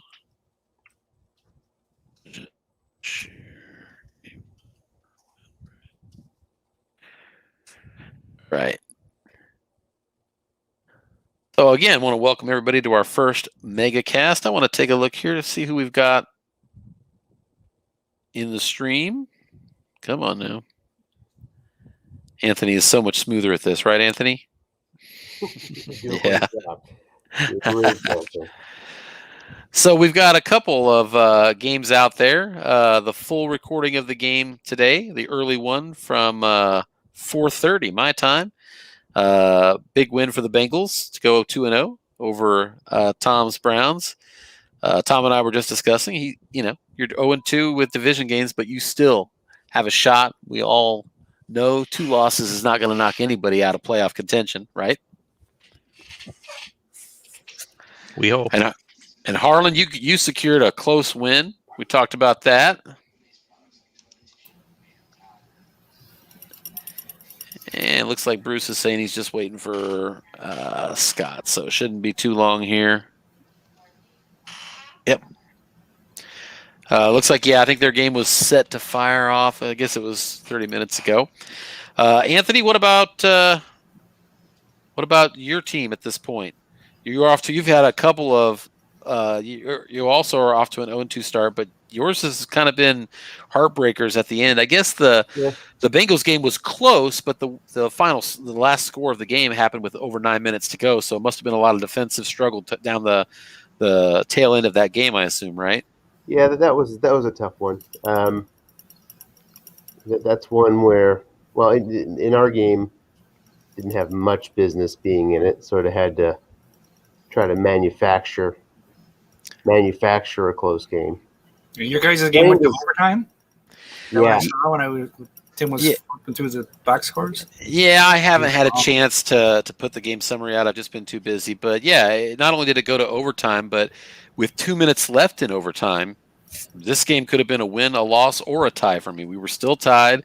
It's 2 minutes left. And Anthony, do you want to talk about the decision at the end that kind of surprised me and kind of led to the finish? Sure. Yeah, it was 4th and maybe 5 from my own 25. With about 2 minutes left, right at the 2-minute warning, wasn't it? Yeah, 2-minute warning or so, and of overtime. And went for it there, and that's just because the special teams disadvantage is just absolutely lopsided. So I was odds are I'd net 20 yards on a punt, and Harrison Butker would have a shot for a field goal. That's pretty much what's going to happen there. There's very little way to prevent that. So, as unorthodox as it may seem, 4th and 5 from your own 25 with 2 minutes left, the choice is, well, have a chance at winning, and if not, Butker gets a field goal attempt, or have no chance at winning, and Butker gets a field goal attempt. So it was a gutsy call. Fumbled punt return chance. Don't forget about that. Yeah, you should examine the. I have plus 23, plus 21 on 7 and 8. Harbin's plus 19 on 9. He's plus 20 something on 5. Touchdown on Snake Eyes. Yeah, it's and on top of that, he's a bad punter.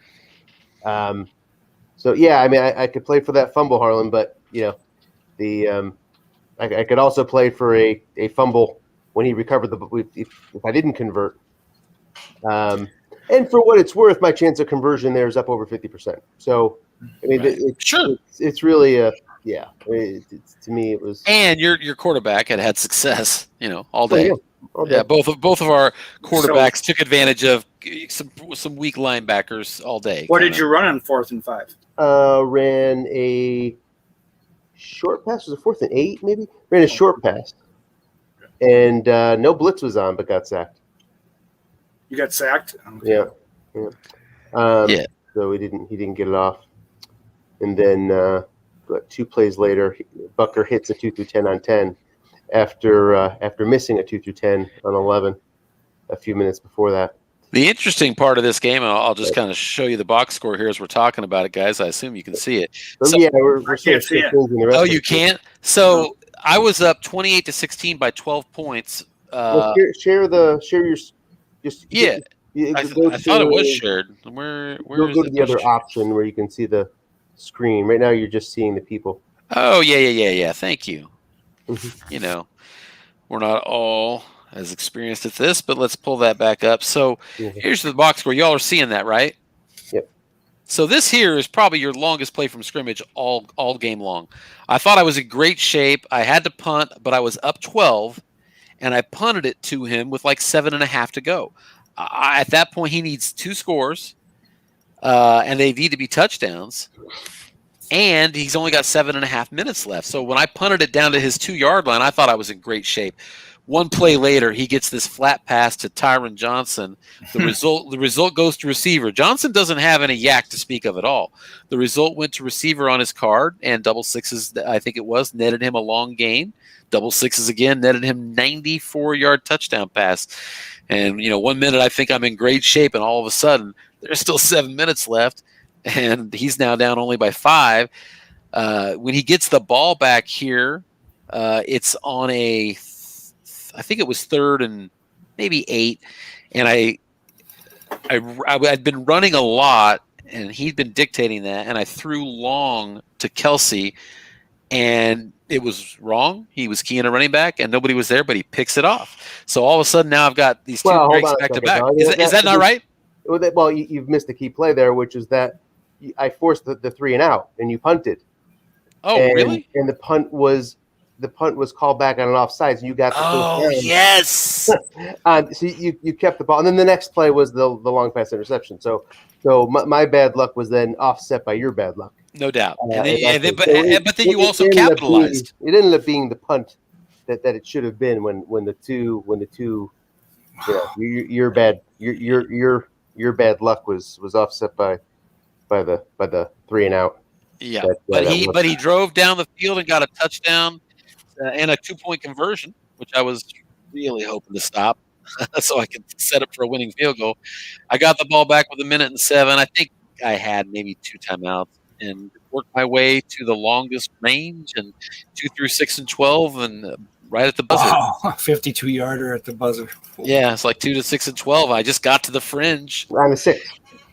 If I remember right, and tell me if I'm wrong, Anthony, I think that the final play for me to get in that range, there were 15 seconds left. I was out of timeouts, and I think I was at his 46, and my field goal range goes out to the 41. So I had enough, recall that with 15 seconds left, I could complete it and spike it. So I called a look in with no timeouts, knowing it was going to be my final play and just needing 5 yards. And again, he got enough yardage to give me the shot. And on Yak too. On Yak. Yeah, that's right. I forgot it was on Yak. Double teamed, but no man in zone. So it ended up being 1 man in zone, double with looking empty. So 1 man, and then it went to Yak, and you got 11 yards on the play. So it was like a plus 12 on the Yak. Yes.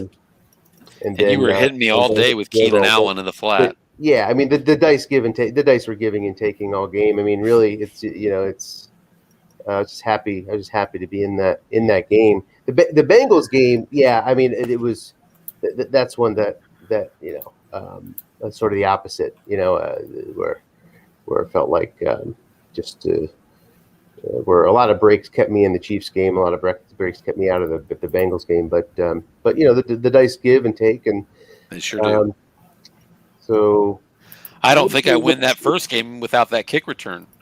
Well, I can't wait for the rematch. Yeah, it's coming. I think it's like week 12 or 13 that Anthony and I go again. 17. The matchup that may never be broadcast. We would have 17. To get Dennis in there. week when we play each other, week 17, which the Chargers won because the Chiefs sat everybody. That's right. if you remember. Yes, I do. Maybe we'll be in that position again. That'll give it a better shot. But yeah, 0-2 headed into a game. Who's next week? Carolina, and then Tampa, then New Orleans. I think I'm pretty sure that since the LA Chargers started off 1-5 or 1-6 last year. So I got to just get a couple under my belt in these first 6-7 games to keep up, and then look for wins in the back half. I guess that's the plan.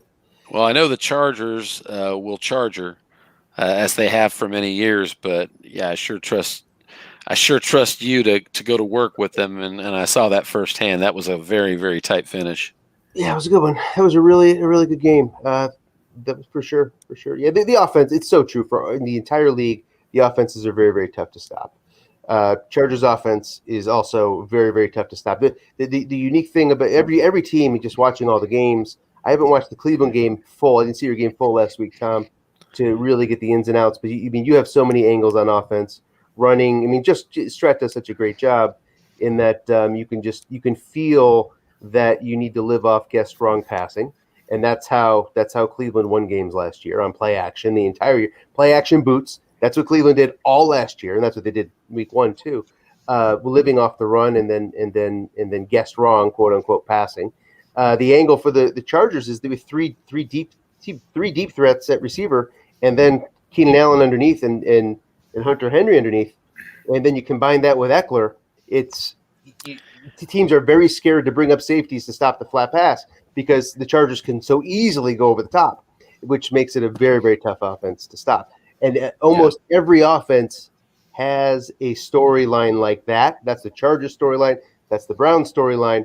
The Chiefs are their usual storyline, which everything is good, in terms of being able to move the ball. But every team this year, more teams than ever. I mean, it feels like, I haven't seen them all yet, but it feels like 25 teams have an angle on offense that's almost impossible to stop. Yeah. I mean, you look at the bottom of the league, right? Chargers, Houston. You can just list off the teams. Even those bad, quote unquote, bad teams have offenses that are really, really tough to stop. Yeah. Well, the so Eagles game is up. say that again. The Eagles game, they posted a number. Yeah, actually, I was just about to bring that up. Anthony, I'm running into the issue where they didn't have the pregame file, right? Well, I don't either. I'm trying to download the pregame file so that I can connect, and it's not You might there. be able to do it as a local game with a regular season game. I've done that before. So walk me through that. So go and click on local. League manager, or you're talking about actually the local game, right? When you pull up the game screen, what's that called again? I'm up. And then you use your local up on the top left. Roger that. And Got then that. try to type in the join Put the right watch game, and then type. Do I need to put the right teams in? Nope. I don't think so. All right, so just local and watch game, right? Yep. Yeah, I can't get the pregame either, Tim, for what it's worth. Yeah, here's the That's game. worked for me. Seems like in the playoffs it wouldn't work, but in the regular season it seems like it's worked. Well, you are a genius. We have Philadelphia 2nd and goal at the 3-yard line. Let me get that shared out to you guys. We have football again. I think I'm going to head out for a while. I might come back later, see depending what's going on. Absolutely. Totally understand it. Thanks, Harlan. It's good to see you, buddy. Talk to you guys later. Have a good night. So long, Harlan. Have a good one. Congrats on the win. Thanks. Good night.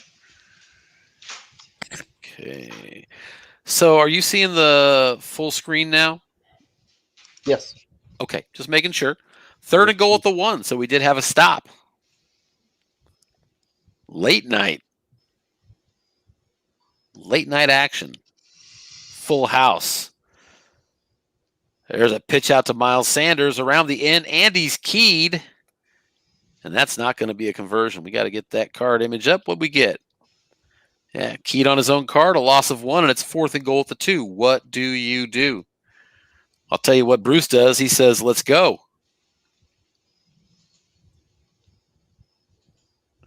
4th and goal at the 2.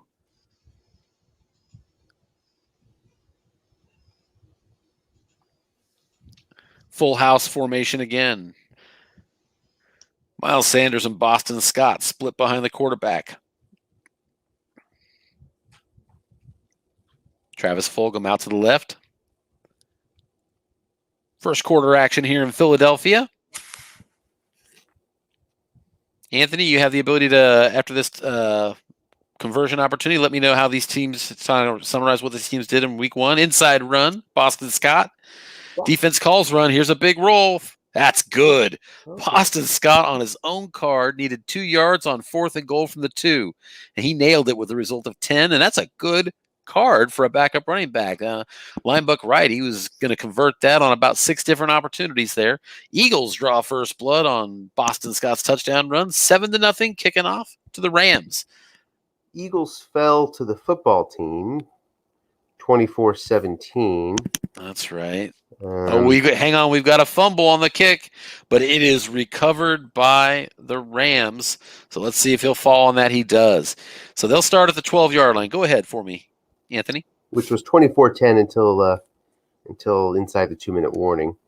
But the Eagles outgained Washington 419-282. Wow. Turnovers? Yeah, I assume Wentz had something to do with this. Let's see. Wentz fumbled once, didn't lose it, and threw an interception. So just one turnover. Penalties, not so bad. Sacks, not so bad. What drove this? Let's see. A return. Sometimes the stats just don't add up. Yeah. A couple big plays from Washington. Two bombs to McLaurin. Oh, that's right. McLaurin had a game. Yeah. Then too bad Harlan just left. The Rams beat the Cowboys 30-23. That's right. And in that one, Harlan got a field goal near the end to cut it to 7, as I recall. yes, that's right. Yeah, it's a 10-point game. Under 2 minutes left, so it became a 1-score game at the end. Rams completed a pass to a double-teamed Cooper Kupp a little bit ago to convert on 3rd down. Now they've got a 5-yard offsides penalty and 1st and 15 at their own 18-yard line. Philly threw 44 times last week up against 28, 32, 35 passes, 35 runs. So 44-35. That's a lot of passes for Wentz. You'd assume, you really feed it to Sanders all day long, but the defense dictates that too. Washington's defense pretty tight. So. And so looking at the division standings for Philly, they're 0-1. Dallas is 1-1. Washington has just played the one game, right? So they're 1-0. And then the G-Men, they won. An impressive win over the Broncos, if I remember right, in week 1. Over the Steelers, yeah. Over the Steelers, even more impressive. Even more, yeah. Very well done by Mr. Kukafka. And I'll be bowing out shortly too, most likely. That's fine. I'll see about what's on tap, but I'll probably take this game home. I'm happy to do it tonight. I kind of reserved the night for that. As always, Anthony, I appreciate your lead on this project. I think it's a good addition to the league. So sure thing. I appreciate you participating as much as you do. Before I let you go, fantastic. Yeah, I'll be here for a few minutes. I just gotta clean up around here. I've got a quick question. So it occurs to me. Oh yeah. So this is the old broadcast, but it's closed, so I can just close this. I just wanted to make sure. I already got that out there, I think. Let's see. We'll look at it after the fact, I guess. Let's get back to our game. That's what everybody wants to see.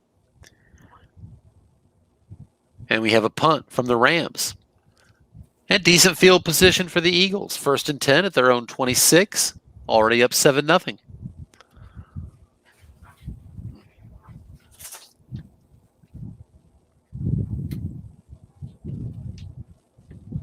Here's a deep post to Zach Ertz. Wentz is flushed out of the pocket. Result of receiver on the flat pass. Miles Sanders on right gets just 2 yards on his own card. I believe Miles Sanders still has a yak of A, but it didn't call for the yak. No, it's a yak of B now. 2nd and 8, Philly at their own 28-yard line. Fulgham and Rager split out, 2 tight end formation. It's Goddard and Rogers at this point. It's a short pass to Travis Fulgham against a run defense, but incompletion. Defensive card, result of 6 finds a hole. Not a surprise when you think about the Rams' pass defense. 3rd down and 8. Double tight end formation. This time it's Ertz and Goddard. Wentz out of the shotgun, but it's an inside draw to Miles Sanders. On 3rd and 8, looking to pick it up. Let's see what we got. Oh, his card looks good, and that is a short gain. Miles Sanders pounds through. Oh, containment stops it, though. That's a 19-yard gain in principle. It is a 6-yard gain in practice. 4th down and 2. Phillies punting from their own 34.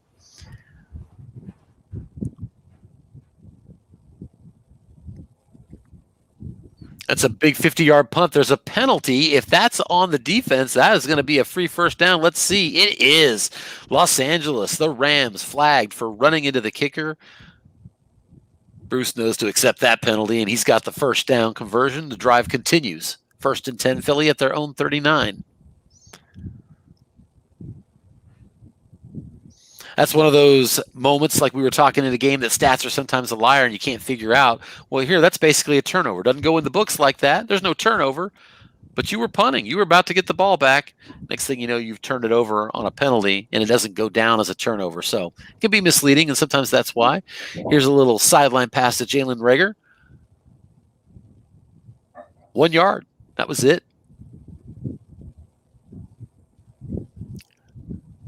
Philly facing a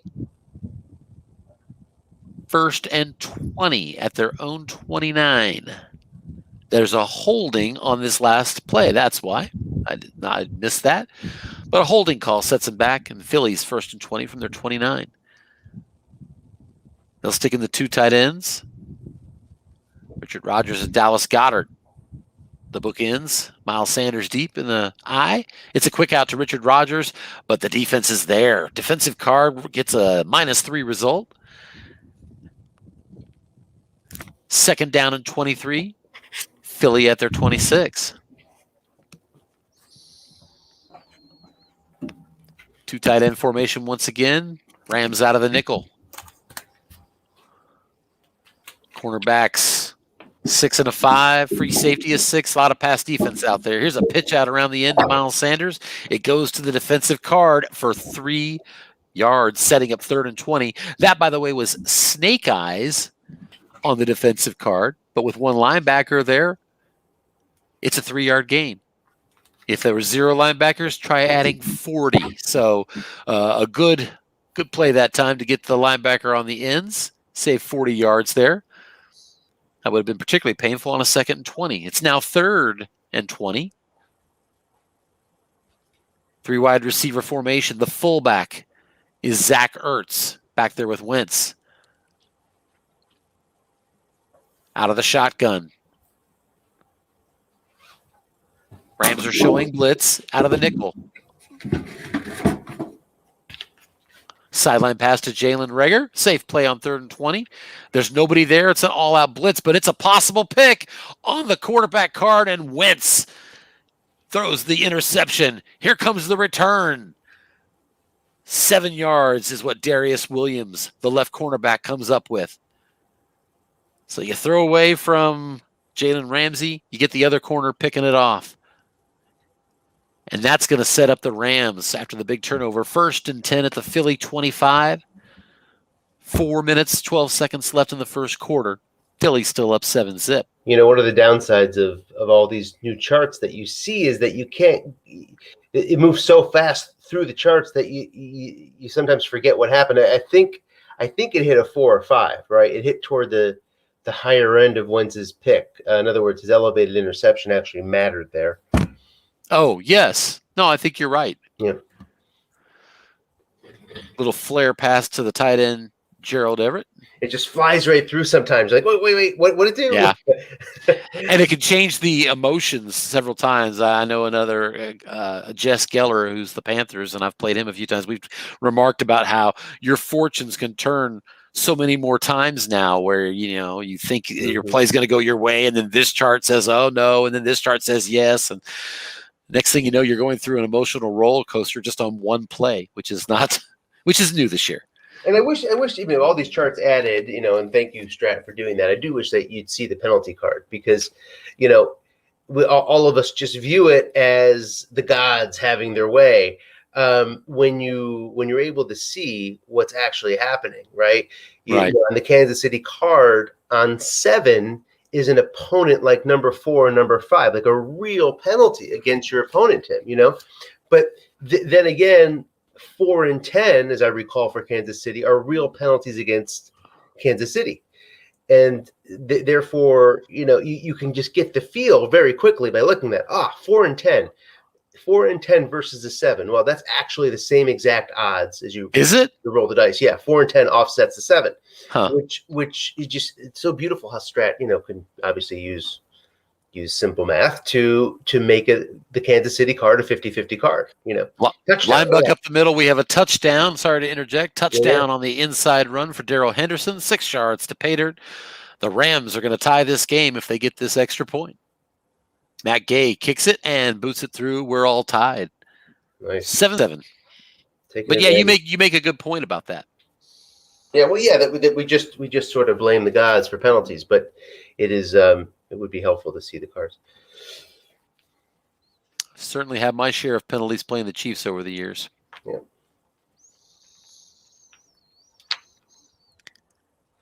Late first quarter action, 7-7 tie. With that, I will bow out. I might join again on my phone and just listen in, but thank you, Tim, for doing this. Great job as always. Yeah, appreciate you as well, and I'm sure we'll talk soon, buddy. Thanks. Bye now. Bye. All right. 2nd and 10 now for the Eagles at their own 27.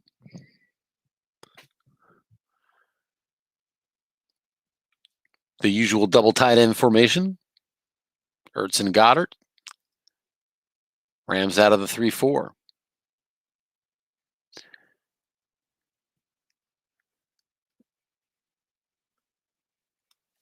Here's a short pass to Zach Ertz, incomplete on Wentz's card. Now, Wentz's best year. And certainly high interception rate there. So, Bruce, I remember him talking late last year after watching Wentz's year that he knew he was going to have his hands full trying to work the offense through Wentz this year. We're seeing that tonight. It's 3rd down and 10 and at the 27. Zach Ertz back in the backfield beside Wentz out of the shotgun. It's a sideline pass to Jalen Reagor. Nobody is there. That's complete. 13 yards. I say nobody was there. It was actually a 6-die roll over the linebacker. A conversion, nevertheless. 1st and 10, Philly out to the 40.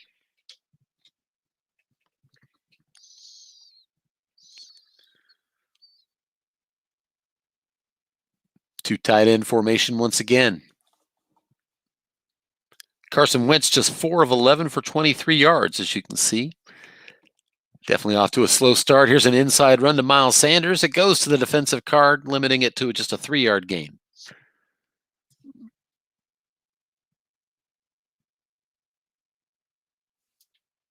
Two tight end formation once again.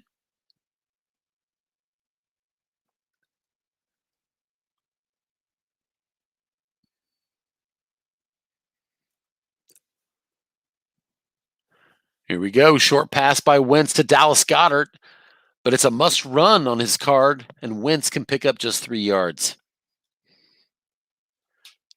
That'll set up a 3rd down conversion here. 3rd and 4.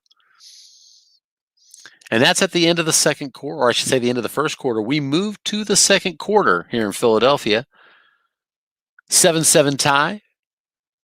First play of the third quarter. On 3rd and 4 near midfield is a line buck up the middle. And that's a 5-yard gain and a 1st down for Miles Sanders. Sanders on the day already, 61 yards rushing after the first play in the second quarter. He did have a 34-yard run earlier. likely set up that first touchdown. 1st and 10 now. We're in Rams territory. Eagles offense with 3 wide receivers and 2 running backs. Here's a screen to Corey Clement. Rams double team the wrong guy, and that's going to be good. Clement gets 7 yards on 1st down to set up a good down and distance situation.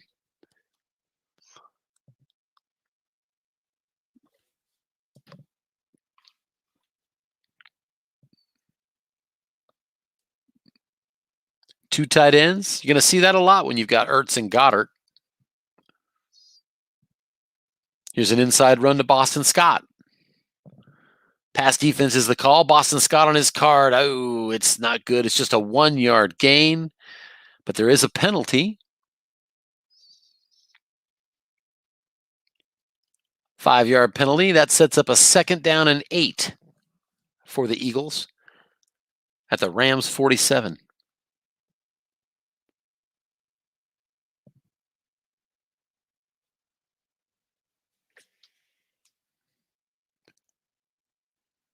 Here's a sideline pass to Rager. We've got a 3-yard gain with the Yak rating, and it's not going to produce. It's just a short gain, but the Rams are flagged for a personal foul. So that's 15 yards, and the Eagles are in business.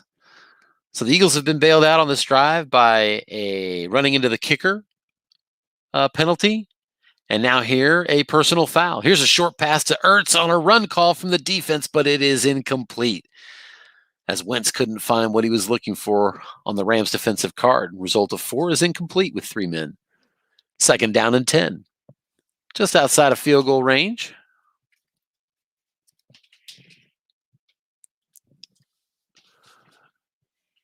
Single setback is Miles Sanders. It's another short pass to Zach Ertz.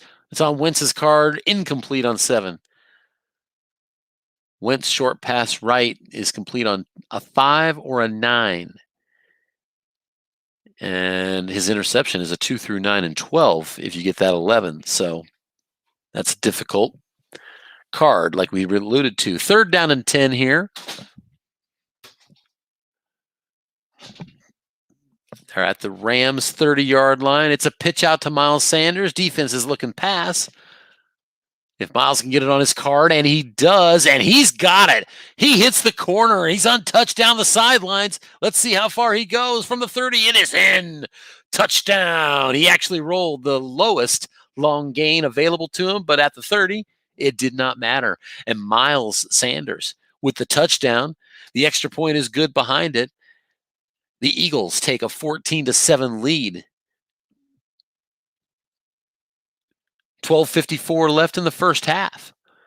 Rams take the touchback, and I think that puts Sanders over 100 yards already. Let's see. No, he has 9 carries for 91 yards, but a couple of 30-yard runs, including that touchdown, and Miles Sanders is kind of taking it to the Rams defense here early. That's what Bruce needs more than anything, because the last thing you want to do is use your quarterback throwing against the Rams defense because you have to.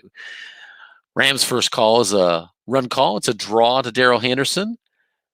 That's just a 2-yard gain. 2nd and 8 Rams at their own 27, now trailing by 7 points in this game. Scott Shoemaker coaching the Rams, by the way. For those who aren't aware, Scott Shoemaker is our website guru, and I want to thank him. He's done a great job with that site stylistically and just, responsibly keeping it up to date for us. So I appreciate you, Scott.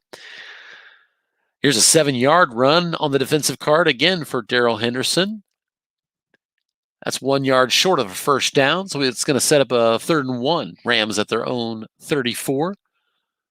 They will also run out of the 2 tight end formation. Higbee and Everett are their bookends. Darrell Henderson in the backfield, but it's a sneak to the quarterback, Goff. The defense is calling run, and they stop him for 1 yard, but that's all he needed. Goff pushes forward, gets the first down. Rams have it 1st and 10 at their own 35.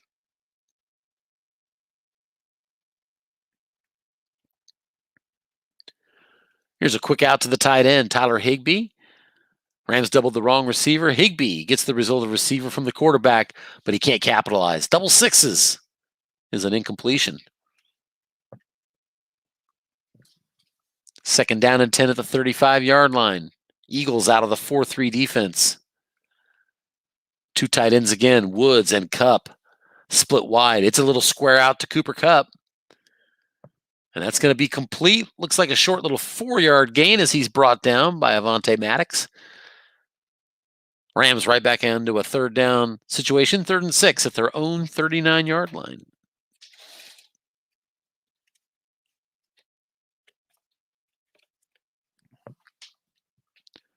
Double tight end for the Rams. Eagles showing blitz out of the nickel, 3rd and 6. Here's a button hook to a wide open middle zone. Tailback Darrell Henderson gets the completion and busts through. Short gain and a good one. 18 yards across midfield and down to the Philadelphia 43. Big conversion for the Rams. Speaking of Scott Shoemaker, I'm sure he's salivating at the idea of getting to trade in Jared Goff for Matt Stafford next year. I think I would be. Here's an off tackle to Darrell Henderson.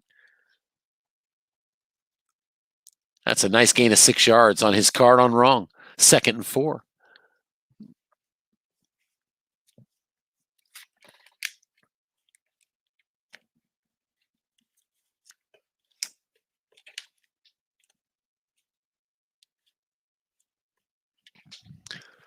All right, we got a deep pass to Cooper Kupp.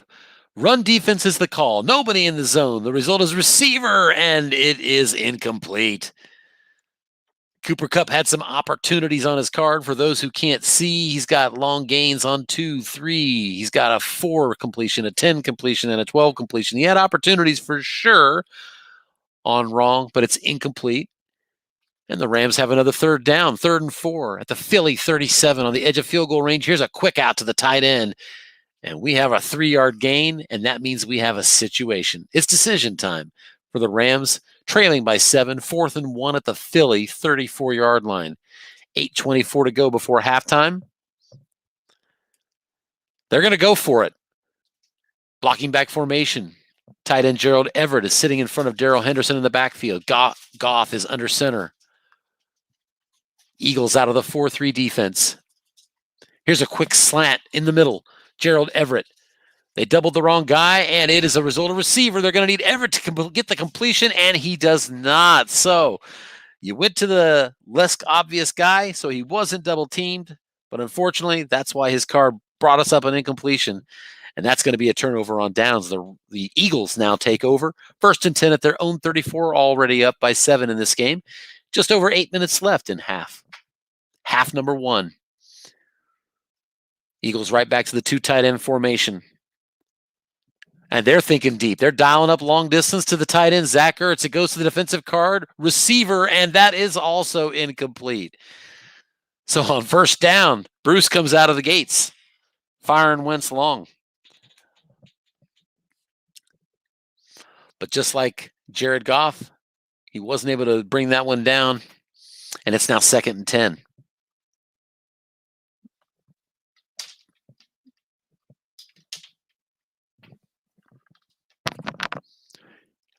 Here is another deep pass to Ertz. Back-to-back deep balls to Zach Ertz.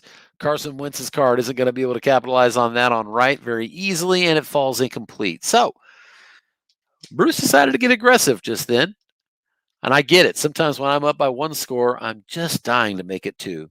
So I get that he's throwing long there, but they're both incomplete. That sets up a 3rd down where the sticks are behind you, or not where you want them to be. 3rd and 10. Here's a slant again to Zach Ertz. 3 straight passes to him. It is double teamed this time. It does not matter. Ertz brings it down for exactly the 10 yards he needs, and the Eagles have converted. Big, big play, staring at a double team. Wentz now 7 for 18, 42 yards on the game. That's a big conversion. And that'll get him out toward midfield. 1st and 10 at the 44. Here's another short pass. Defense guessing run, and that's an 11-yard pickup. Travis Fulgham. Wentz starting to heat up. I know he was 5 of 12 not long ago. 1st and 10 now in Rams territory at the 45-yard line. So Bruce in a good position to exercise a little clock control as it's under 7 minutes now. Two tight end formation. We'll see if he's thinking of running. 3-4 offered by the Rams, and it is a look-in pass. And it gets the 6 roll over that linebacker, and that counts as no one there, a 9-yard pickup. Nice play there to Jalen Reagor. Jalen Ramsey brings him down. It's now 2nd and 1. Eagles looking good so far against this defense.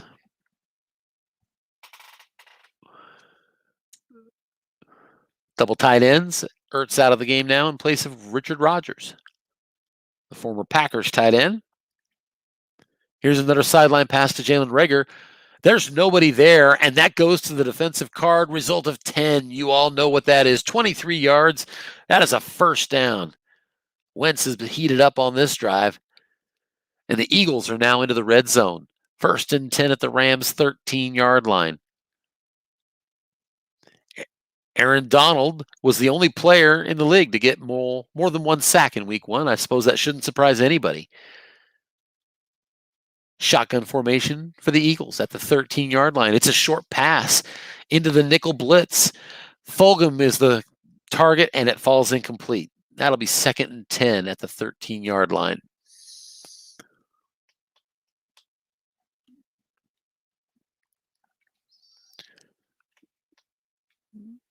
Might be looking for the high percentage play here. Let's see. Still 2 tight ends. Ertz back in the game. Rams showing blitz. It is a screen to Miles Sanders, and that counts as 0 men there because, again, he rolled the 6 over the linebacker. It's 9 yards. So here is a big play in this game. Eagles already up 7. 4:30 to go, 2nd quarter. 3rd down and 1 at the 4-yard line of the Rams, bringing out the full house formation. Rams in the 3-4. They're blitzing. It's a sneak to Wentz. He is keyed by the defense. It's on his card, and that's going nowhere. A loss of 1. Wentz, 4 carries, 5 yards. And it's 4th and 2 at the 5. The Eagles playing it safe, sending out Jake Elliott for the field goal, and he punches it through. So that's a safe call for Bruce. Gives him a 10-point lead, up 17-7. Now 3:36 to go in the first half. With just 2 yards to go for a first down, I know that a lot of coaches would consider going for it there. I know for me, it's just going to depend. It's a situation and a gut call. I don't think Bruce made a bad decision, and he's up by 2 scores. I'll have to check here to see if he gets the ball first. Let's see about this play first here. 3 wide receiver formation. Josh Reynolds in the slot. Kupp and Woods split wide. Eagles showing the nickel. Here's a sideline pass to Robert Woods. And that is complete. It is a gain of 9 yards. 2nd down and 1. Rams from their own 34.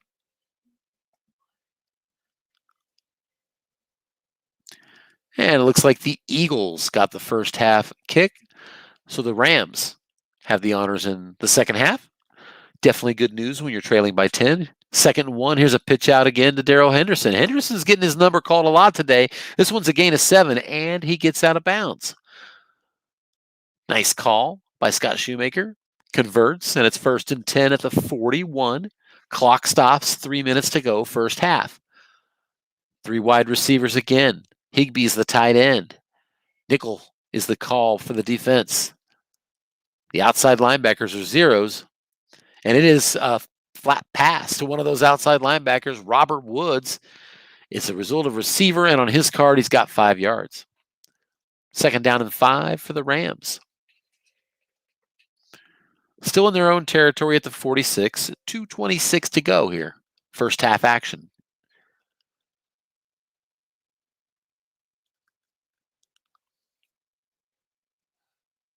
Once again, 3 wide receivers. Nickel again.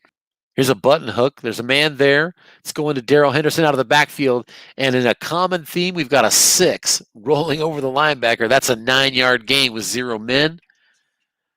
And that'll take us to the 2-minute warning. It is a first down conversion. And so at the 2-minute warning, the Rams have now crossed midfield. They're trailing 17-7. They're at the Eagles 45. Here's another sideline pass to Robert Woods. Jared Goff goes to the defensive card. It's going for the linebacker, and he's got those zeros in his sights. That's a short gain, 16 yards to Robert Woods. Woods with his third catch, and this one takes the Eagles down into field goal range, or I should say the Rams into field goal range now. 1st and 10 at the Philly 29. A minute 37 to go. Both teams are holding a full complement of 3 timeouts, 3 wide receivers. Out of the nickel, it's a pitch out to Darrell Henderson. 7-yard gain on the defensive card again. Darrell Henderson has been making good work of the Eagles' run opportunities on their defensive card. That sets up a 2nd down and 3. Darrell Henderson, 9 runs, 49 yards in this game, plus the touchdown. 3 wide receiver formation with 2nd and 3, and it's again a pitch out to Darrell Henderson, and he's got it on his card. Sneak eyes. The result says 40. The actual run is a touchdown of 22 yards. Darrell Henderson cutting that lead. Here's the extra point. Matt Gabe right down the middle. And we are 17-14 now with the Eagles on top. Eagles take the ensuing kick. I assume we're going to get a touchback here. He's going to return it, and I see why. There's a 42-yard return. That gets it out to the 34-yard line. So, Eagles up by 3, 17-14. Eagles have the ball. 1:07 left in the first half of this game. How aggressive do you want to be just up 3 with 1:07 left? He'll stick with his 2 tight end formation. Bruce has Rodgers and Goddard as the bookends. Rams will sit in the nickel. A little early for the dime, I suppose they're looking at. Here's a quick out to Richard Rodgers, and he is double teamed on the quarterback card. The result is 9, which would be receiver, but double teamed, it is incomplete. However, the Rams, a personal foul again.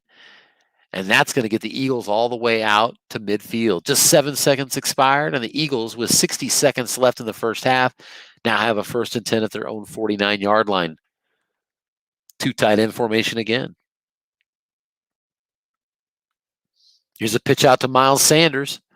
Defense calling pass. It goes to Sanders' card, and it is a 1-yard loss. Needless to say, Miles Sanders did not hit his number on that play. And there was also a 5-yard penalty on the offense. So that's going to back up the Eagles, 1st and 15 from their own 44. 2 tight end formation, this time out of the shotgun. Miles Sanders to the left of Carson Wentz, who's in the shotgun, like we said. Nickel by the Rams. And it's an inside draw to Miles Sanders. He's had a big game so far.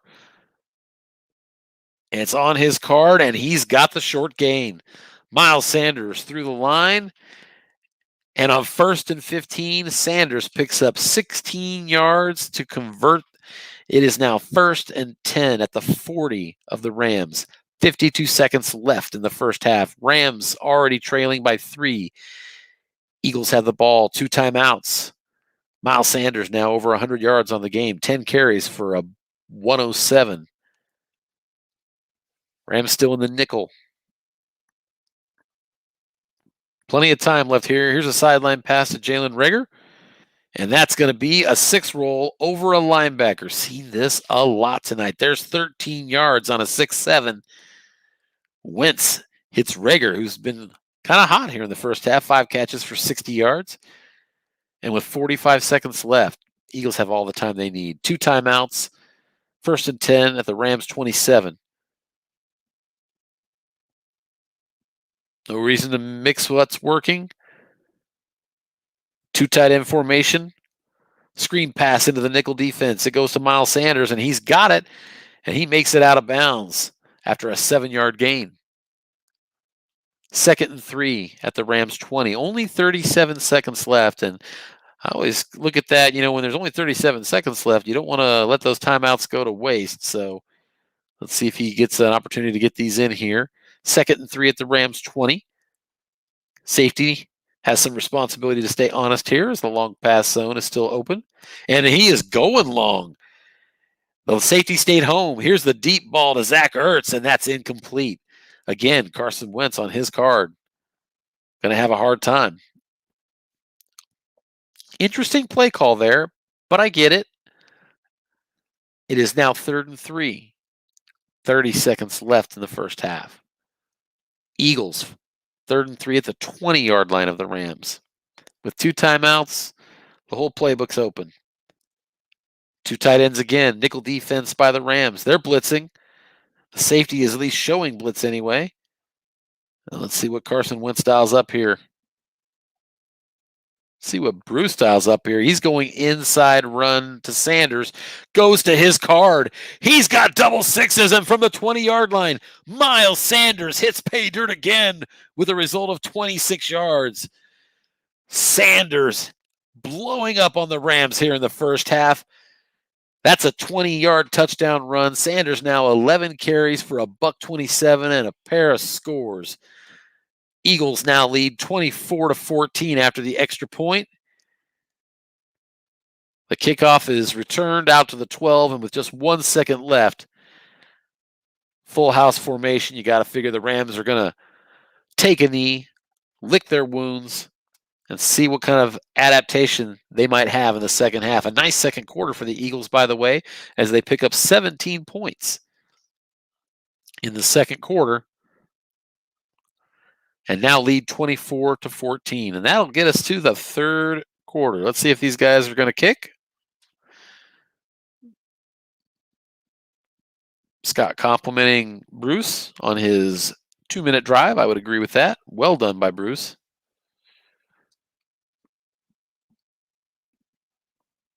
Miles Sanders is definitely a handful.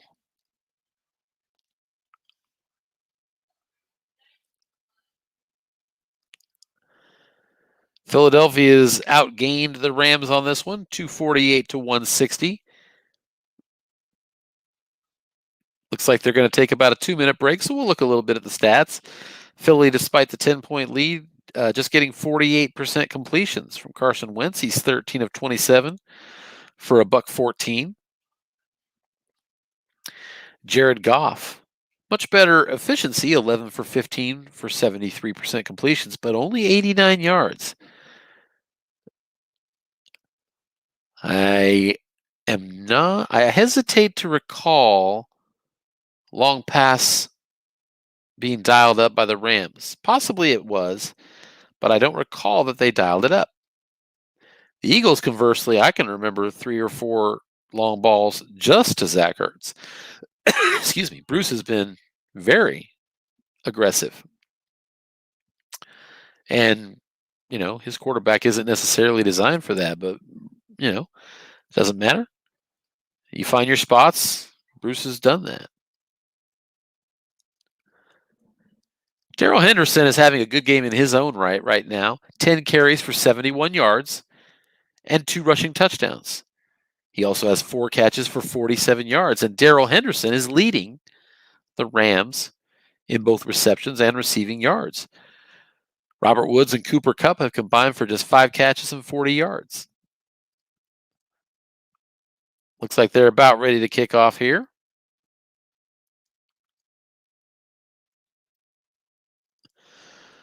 Kick us to the goal line.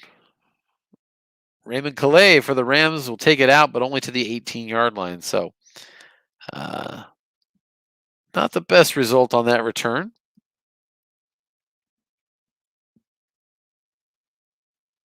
First and 10 at the 18. Rams will also go into the 2 tight end formation. Cam Akers is now behind Goff as the running back.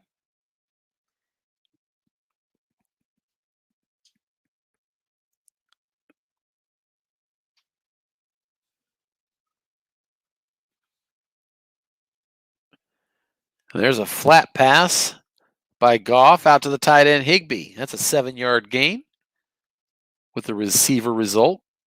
Higbee brings it in. That's his first catch of the day, and it's 2nd and 3, out to the 25 now. Here's a quick slant again to Higbee. This time the defense is looking run, and so Higbee's got that wide open. That's another 9 yards to the tight end. Back-to-back receptions for Tyler Higbee, and the Rams are out to the 34-yard line here in the early third quarter. A third consecutive pass to Tyler Higbee. It's a quick out. The defense is again looking run, and we have a yak situation, and that's not going to serve Tyler Higbee well. At least not with the roll of 7, as it ends up being a 2-yard catch by Tyler Higbee, setting up a 2nd and 8. Rams at their 36. Double tight end again. Here's a square out to Cooper Kupp. Eagles have a linebacker there, but we have a fumble on that snap. Let's see if the Eagles can jump on it. And they do. Jared Goff with a snap fumble. Oh, the Eagles are going to try to advance that, but only 1 yard. Nevertheless, it's a turnover, and if I'm not mistaken, I think that might be the game's first turnover, or did Goff already have a pick? Wentz had a pick, and now we've got a fumble. So 1 turnover apiece. Turnovers are even. Eagles at the 34 of the Rams, already near field goal range, leading by 10 early third quarter. Double tight end formation, Miles Sanders, the dangerous Miles Sanders in the eye deep. It is a short pass to the tight end, Dallas Goedert. That's a 15-yard gain on the defensive card. 6-7 is your result. Defender. Plenty of opportunities for the defenders to make a play for the Rams. But the strong safety not good enough to stop that one. And Dallas Goedert has a first down for the Eagles now into the red zone. 1st and 10 at the Rams' 19-yard line. The free safety now free. We'll see how that's deployed by Shoemaker. 2 tight end formation. Rams in the 3-4. They're using that safety to show blitz. They call run out of that formation, and it is an off-tackle run to Boston Scott, but it's still 4 yards. Scott got the roll over to the defensive card, and on a roll of 6, he picks up 4. Not a bad first down gain. And the Eagles are now 2nd and 6 at the Rams' 15.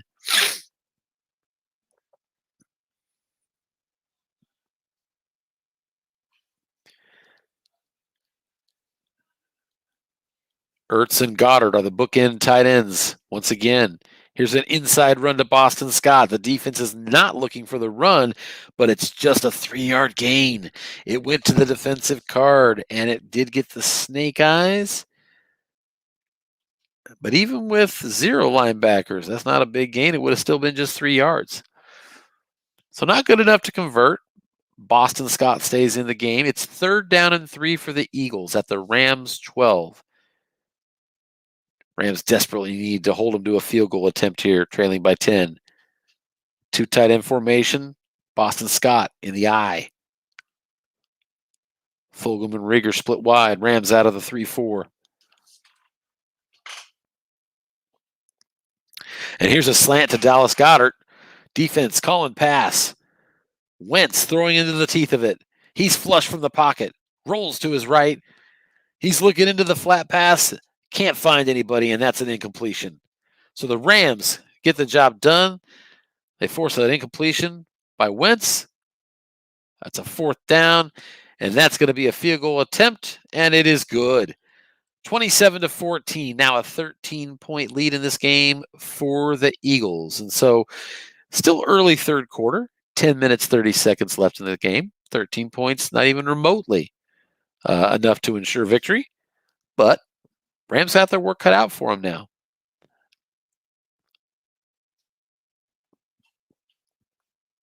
Two scores down, only half a game to make it up. Here's a quick in pass to Gerald Everett from the tight end position. Eagles have a linebacker there. Goes to the defensive card, and an incompletion is found on a result of 4. 2nd and 10. Rams at their 25-yard line. Jared Goff on the day, 14 of 19, 107 yards. So far, these quarterbacks not exactly lighting it up,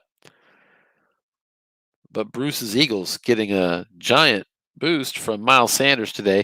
Here's an off-tackle run by the Rams to Cam Akers, and that's going nowhere as well. That's a 0. That was a result of onside guard. The run blocker needed to be a 6 because of the white dice, and he was not. And so the Rams facing a 3rd and 10. Now 3 wide receivers. Kupp is in the slot. Woods and Reynolds are split wide. Eagles out of the nickel.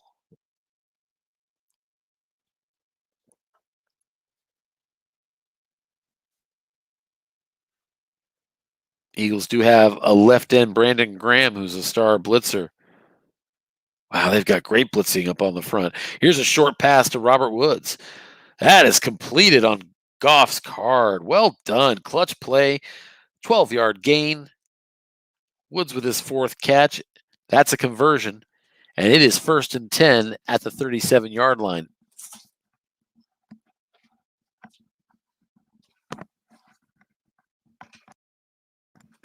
Here's an off tackle to Cam Akers. On the defensive card, they hit that 7 again, and it's 2nd and 3. Rams now out to their 44-yard line.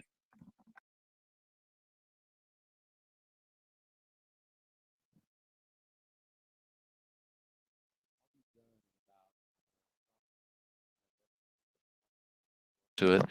Here's a deep ball to Tyler Higbee. Eagles double team the wrong guy. Nobody is in the zone. It's a result of receiver again, and that is incomplete.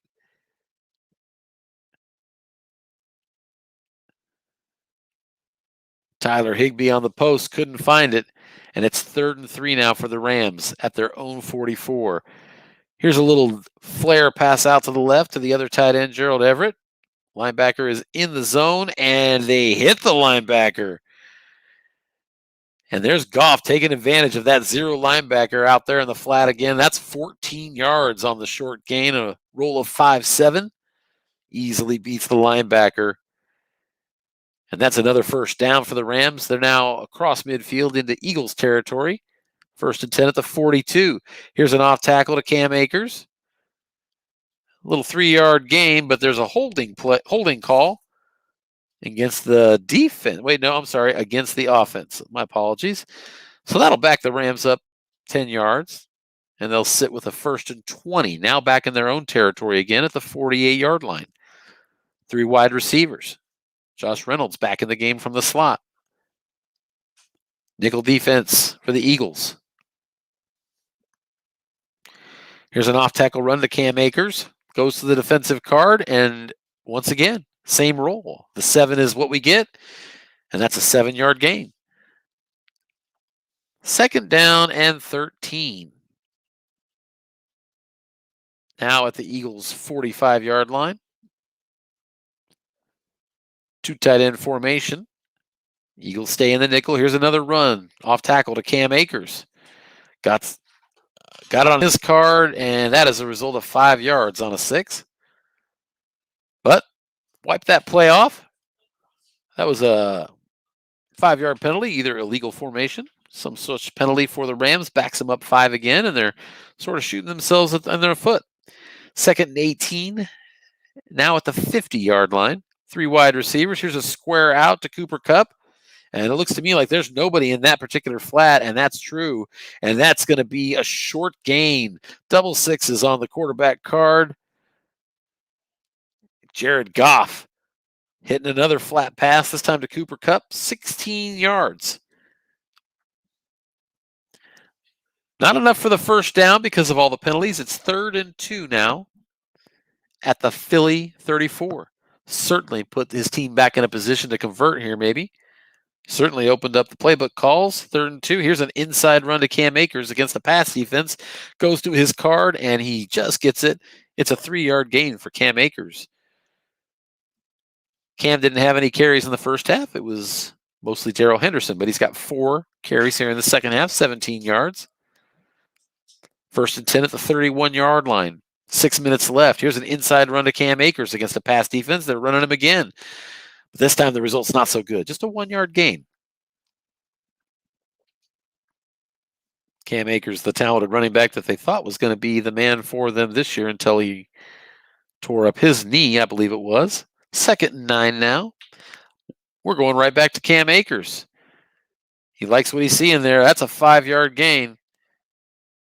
But guess what? We've got more laundry on the field. The Rams have committed another penalty. It's holding. And it's backing them up 10 yards. Now 2nd and 19 at the 40 of Philadelphia. The Rams have 8 penalties for 80 yards in this game. Just 3 for 20 for Philly. 3 wide receiver formation. Running again to Cam Akers. Again on his card. And not the result you're wanting. It's just a 1-yard gain. So Cam Akers has definitely had some opportunities here.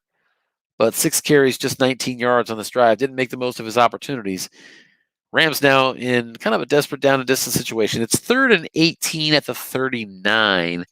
So you might want to play for a field goal here. 4 wide receivers. They are throwing a screen. It's to the halfback, Darrell Henderson, and he's got it. 7-yard gain. That gets him to the 32. That's a real comfortable field goal position for him. Let's see. If the field goal backs him up, it won't be, and it does. The variable field goal backed him up.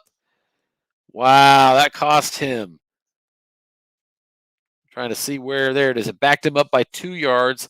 All it needed was to back him up by 1 yard, and the Rams have missed a field goal on a 2 through 4. And so a lot of time of possession there, but they don't convert.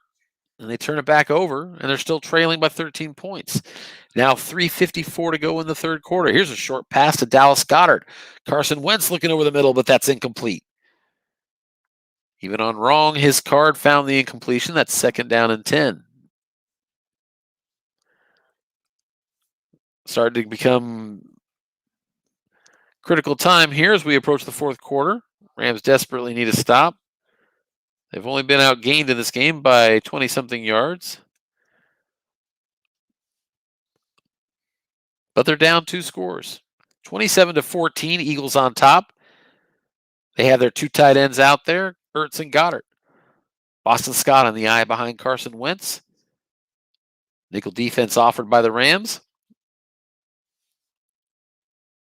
And here's an off tackle to Boston Scott against a pass defense. He's got it on his card, but that's no gain. Boston Scott hitting that 5 that nobody wants to see on their running back card. And now it's 3rd and 10. So the Eagles took over after the missed field goal, but back-to-back no gain. They now have 3rd and 10 at their own 39. Here's a screen to Miles Sanders. Pass defense is the call, and it's incomplete on the defensive card. So nice stop in a clutch moment by the Rams defense. 3 and out, no yards gained, and the Eagles have to punt it right back. And there's a deep punt down to the 12-yard line. 5 yards on the return. The Simba Webster on that return. I know you all know who that is. So the Rams have it now 1st and 10 at their own 17. Late third quarter. And they're going down to the blocking back formation. Eagles respond with the 4-3. Here's a quick out to Tyler Higbee. Defensive card, and that's a 4-yard gain. Jared Goff throwing for a pretty good percentage, 19 of 25 on the day.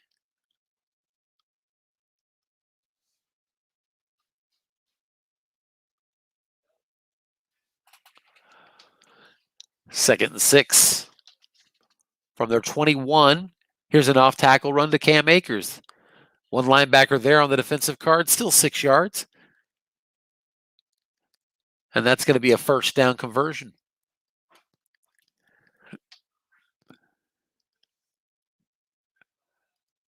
From the 27-yard line, blocking back formation again. This time the Eagles will sit back a little bit in the nickel.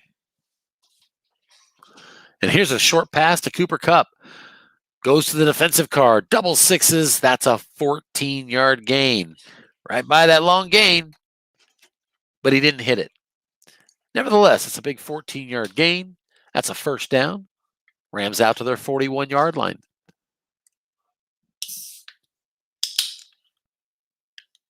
Here's a quick slant to Tyler Higbee, a big favorite target of Goff here in the second half, but that's incomplete on the defensive card yet again. I think he hit that same 4 result on the defensive card last time. So second down and 10 for the Rams. 2 tight end formation. Eagles out of the nickel.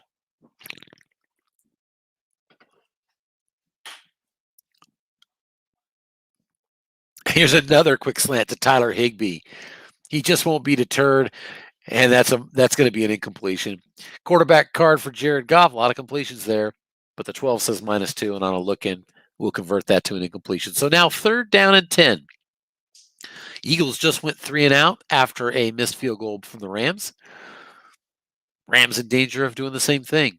That's the end of the third quarter, by the way. 15 minutes left in the game. Your score, 27 for the Eagles, 14 for the Rams. And here's a deep ball to Robert Woods. Looks like they're double teaming the halfback, so that zone should be open, but he is flushed from the pocket. Couldn't take advantage of it because of the pressure. Nevertheless, nobody in that flat zone, and that's going to be a 10-yard completion. Cooper Kupp brings it in. That gets the Rams across midfield to the 49-yard line. Still plenty of time for the Rams, but they just need to get that one score. Here's an off-tackle draw to Cam Akers. Picks up 5 on his card. Second down and 5. Scott doing a good job mixing his formations now in a 3 wide receiver set. And against the nickel, it's a draw to Cam Akers, and that's 6 yards on the defensive tackle, who could not beat the 6. And so it is first and 10. Rams now at the 38. Here's another off-tackle run. Just hammering Cam Akers. Goes to the defensive card, and that's just a 1-yard gain. Blocking back wasn't a 6, so we're seeing quite a few of those 6 blockers being asked for. We're just not seeing them being hit very often.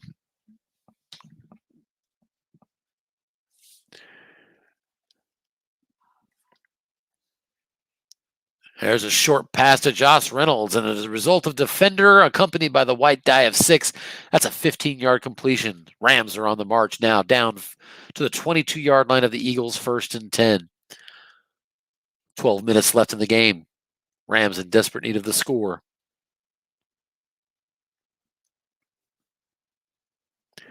Here's a deep ball to Cooper Kupp, and he is double teamed from the 22-yard line. Goff flushed out of the pocket. Rolls to his right. Let's see who he's looking for. It's a result of receiver, and that's Cam Akers. 9 yards on right on Cam Akers' card. Big gain. And that makes it second and 1 at the 13.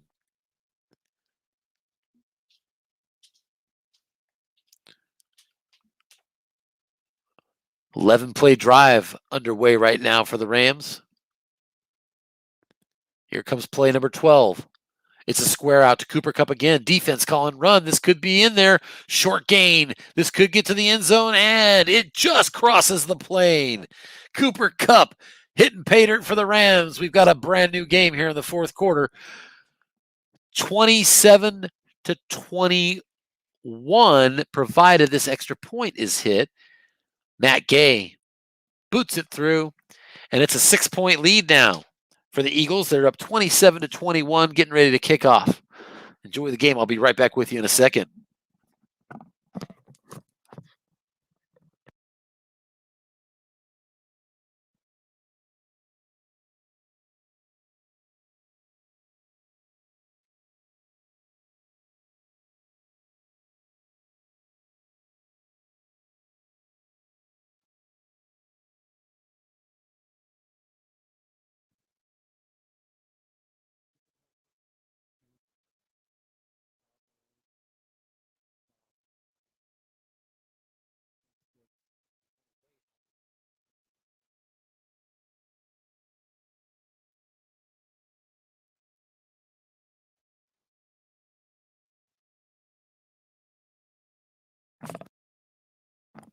All right. Appreciate your patience, everybody. Had something I had to take care of there. Let's see where we're at. We've got the Eagles now. Looks like Jalen Reagor just picked up a 17-yard pass. That's 1st and 10 at the 42. Line buck up the middle to Miles Sanders. And that's a gain of 3 yards. Not the best result on his card. Kind of a rare thing for him tonight. As Miles Sanders has played as big a role as anything in the Eagles sporting their lead for the majority of this game. 2nd and 7. Eagles at their 45. 2 tight end formation. Out of the 3-4 for the defense. It's a slant to Dallas Goedert. Wentz to his card. Usually not a good thing, and it's incomplete. Wentz now just 15 of 33 for a $146 and a pick. But the Eagles still protecting a lead. 27-21, up by 6 with over 10 minutes left. Rams drop back into the nickel. Big 3rd down opportunity here near midfield. Eagles wanting to run some more clock.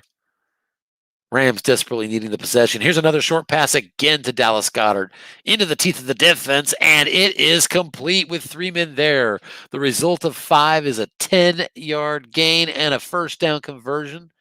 That's the one completion even with 4 men there. So Carson Wentz taking advantage of the best spot on that card in many ways, and he converts 1st and 10 now at the 45 of the Rams.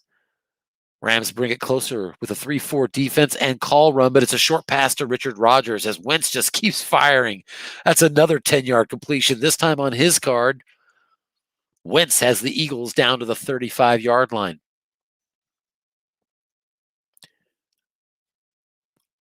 Eagles up by 6.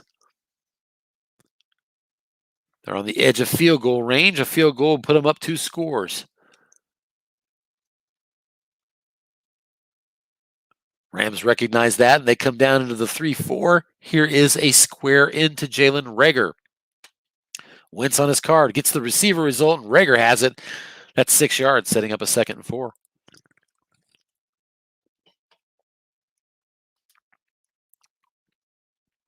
That's 7 catches on the day for Jalen Reagor. He's been busy. We now have 8:42 left in the game. Eagles by 6. Eagles with the ball. 2nd and 4. Already in field goal range at the 29-yard line. Rams stay in the 3-4. It is another square into Jalen Reagor. This time there's 2 linebackers there, but it goes to the quarterback card and is incomplete. Wentz cannot convert, and that's going to set up 3rd and 4. So this is a big play in the game. Key moment. Rams trail by 6. 8 minutes and 24 seconds left in the 4th quarter. Eagles have a 3rd and 4 already in field goal range.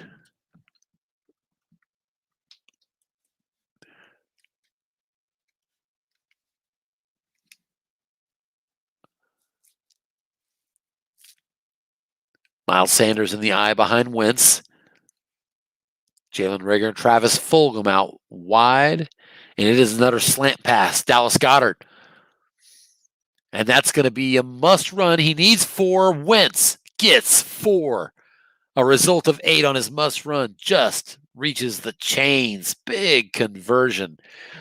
And I don't know if anybody's noticed this, but for all the passing I'm seeing, I haven't called Aaron Donald's name that I recall yet. He's been a little quiet. Got to wonder if he's going to break through. Rams really need some pressure from him right now. 1st and 10. Rams trying to stop this drive. Eagles at the 25-yard line, knocking on the red zone door. Under 8 minutes to go. Here's a quick slant to Zach Ertz against a defensive call of pass. 5-yard gain on the defensive card. Rams, with a result of 5 on their defensive card, allow a 5-yard completion. And it's 2nd and 5 now at the 20. Key plays as this all sets up how it's going to be. Look at this. It's a QB sneak. Carson Wentz for 4 yards up the middle. And that's going to set up a gigantic 3rd and 1. There's only 6 minutes left in the game, and they're at the 16-yard line. Eagles are going to have a 2-9 field goal from there that would put them up by 9, requiring 2 scores. With only 6:36 left in the game, this 3rd and 1 is pretty huge for the Rams. They really need to stop the drive and not let more clock come off. 2 tight end formation. Boston Scott is the choice behind Wentz. 3-4 defense. Here's a quick out to Zach Ertz. The defense is keying on Boston Scott. Ertz, but it goes to the defensive card, and it is a split roll on Snake Eyes. 2 yards was the possibility, but he missed it. He needed a 2 through 4, 11 and 12. He didn't get it, so that fell incomplete, and that's going to force a 4th down and 1, and the Eagles elect to kick that safe field goal again. It's good. Jake Elliott punches it through, and it is now a 9-point Eagles lead, 30-21. 2 scores needed by the Rams, 6 minutes left in the game. And as we alluded to, a field goal in that moment with that score really dials up the pressure. The Rams are going to have to make quick work here. They're starting with 3 wide receivers, and they're going a square in over the middle, just a little dump over the middle that Josh Reynolds takes. And on the defensive card, result of 10, 23 yards. The 6th linebacker roll to beat, the 6th roll to beat the linebacker results in a 23-yard gain, and the drive starts quick. Here's a short pass to Josh Reynolds. Goff on his card has another one, 10 yards. Back-to-back first downs. Rams still have plenty of time. 5:06 to go. Now 1st and 10. They're across midfield at the Philly 42. 3 wide receivers. Nickel formation for the Eagles defense.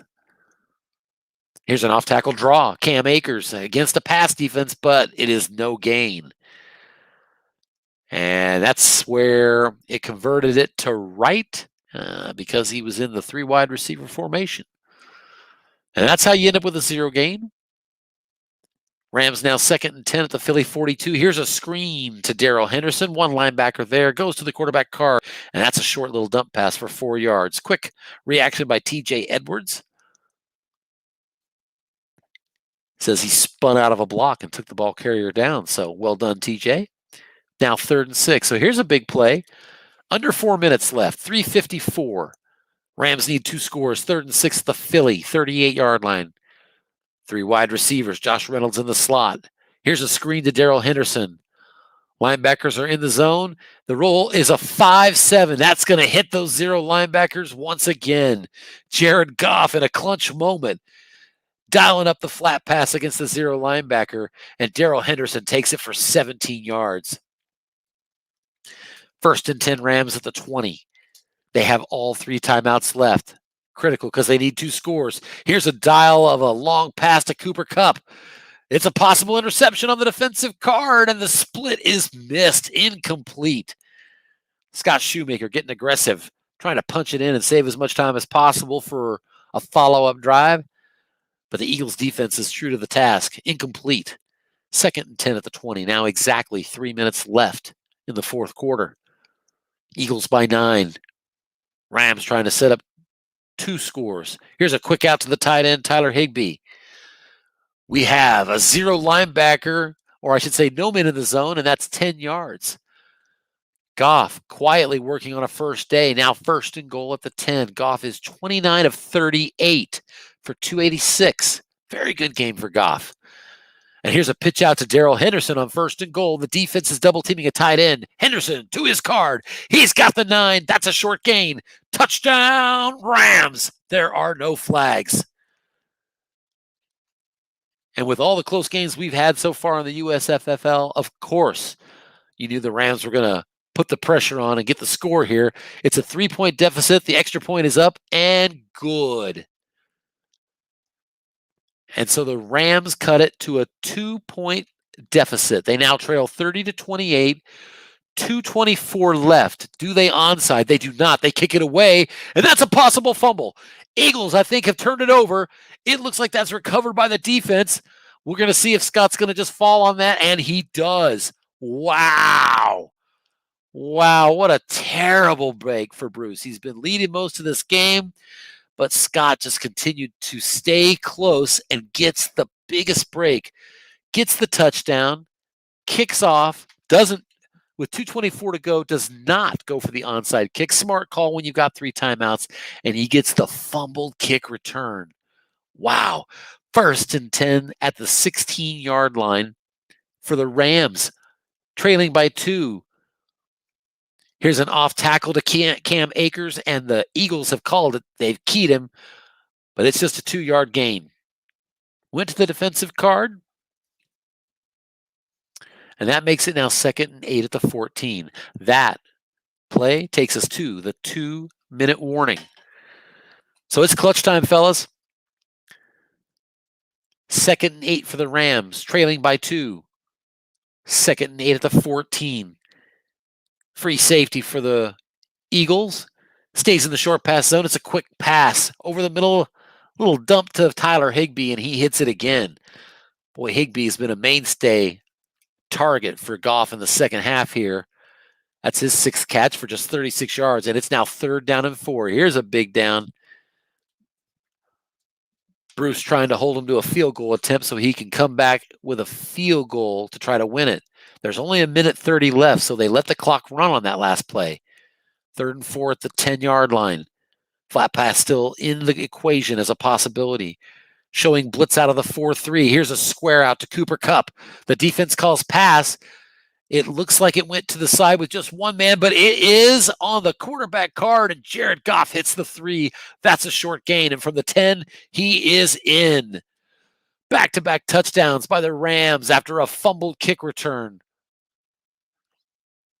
And out of the blue, the Rams have put up 21 points here in the 4th quarter. Let me rephrase. They've put up 20 points, and they're going for 2. 34-30 is your score. Rams suddenly on top. Here's a slant to Tyler Higbee. The throw is possibly intercepted, but it is incomplete. So that 2-point conversion fails, and the Rams are up by 4, kicking away to the Eagles. This kick is 1 yard deep. 1:15 left to go. This time the Eagles will sit on the ball. So here it is, folks. The Eagles down 4. They need a touchdown. They're at their own 25. 1:15 left in the game. They have 2 timeouts. Their weapons are tight ends, so they're sticking with that 2 tight end formation. Rams with the nickel.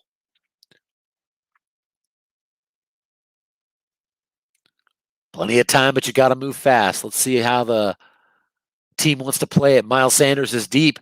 You can always run him around the end. He has been red hot.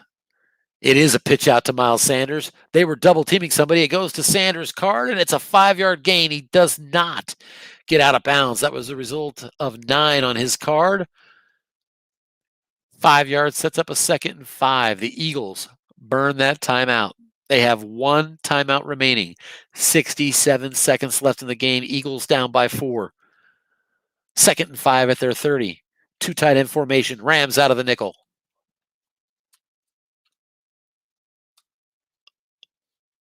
Here's another off-tackle run to Miles Sanders. It goes to the defensive card, but there is a penalty, and that's going to back the offense up 5 yards. So still 67 seconds left in this game, as that was a dead ball with the penalty. 2nd and 10. Now, Eagles from their 25. 2 tight end formation. Single setback is Sanders, and they're running him again. Defense again going with a pass call. And that's a 7-yard gain. Offensive onside in. He ran to Dallas Goedert's side, and that gave him the 7. Nevertheless, the Eagles had to burn their last timeout. Exactly 60 seconds now left in the game. No other way to stop the clock with a timeout. 3rd down and 3 for the Eagles, still only at their own 32. Long way to go. 3 consecutive runs to Miles Sanders. He now has 14 carries for $142. Rams out of the nickel. Still 2 tight ends. It's a sideline to Jalen Reagor. He's been busy. It goes to Wentz's card. It's a possible pick, and it is incomplete. Wow, Wentz almost lost the game there. Flat pass right was an interception on 2, 3, 4, 5, 11, and 12, but he missed it. And this is the game, folks. Eagles need 3 yards or it's over. 4th and 3. Back to the bread and butter. 2 tight end formation. Rams out of the nickel. Is he going to run? He does. He goes to the end run to Miles Sanders. He needs 3. He is going to get it. That is a split roll, possible 15-yard gain on the defensive card. Unfortunately for the Eagles, they only got the 5. It was a 2 through 3 and 12, so unlikely on the 15. 5-yard gain does get the first down conversion, and he did get out of bounds. However, now 1st and 10, Eagles from their own 37, just 45 seconds left. A field goal does no good. At some point here, you got to start thinking deep.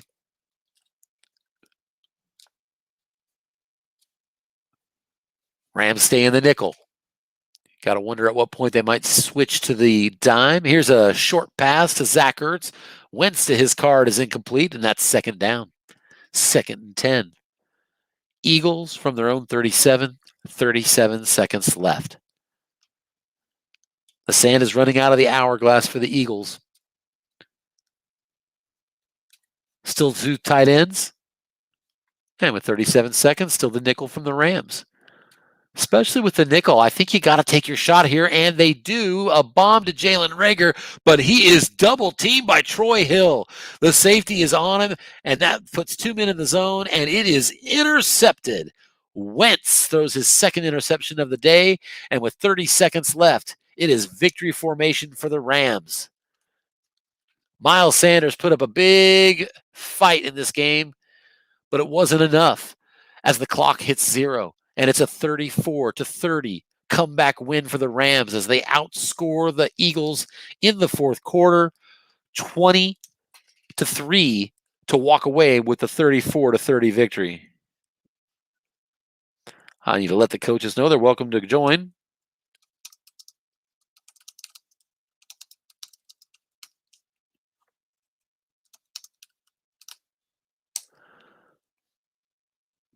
Let's take a look and see if there's anybody else. Nope. So we'll try to keep an eye in case either Bruce or Scott desire to come out and tell us a little bit about what we just saw. What a great comeback by the Rams here. For anybody that missed it, it was a touchdown followed by a fumbled kick on the ensuing kick. And that gave the Rams yet another opportunity, and they capitalized and won this game.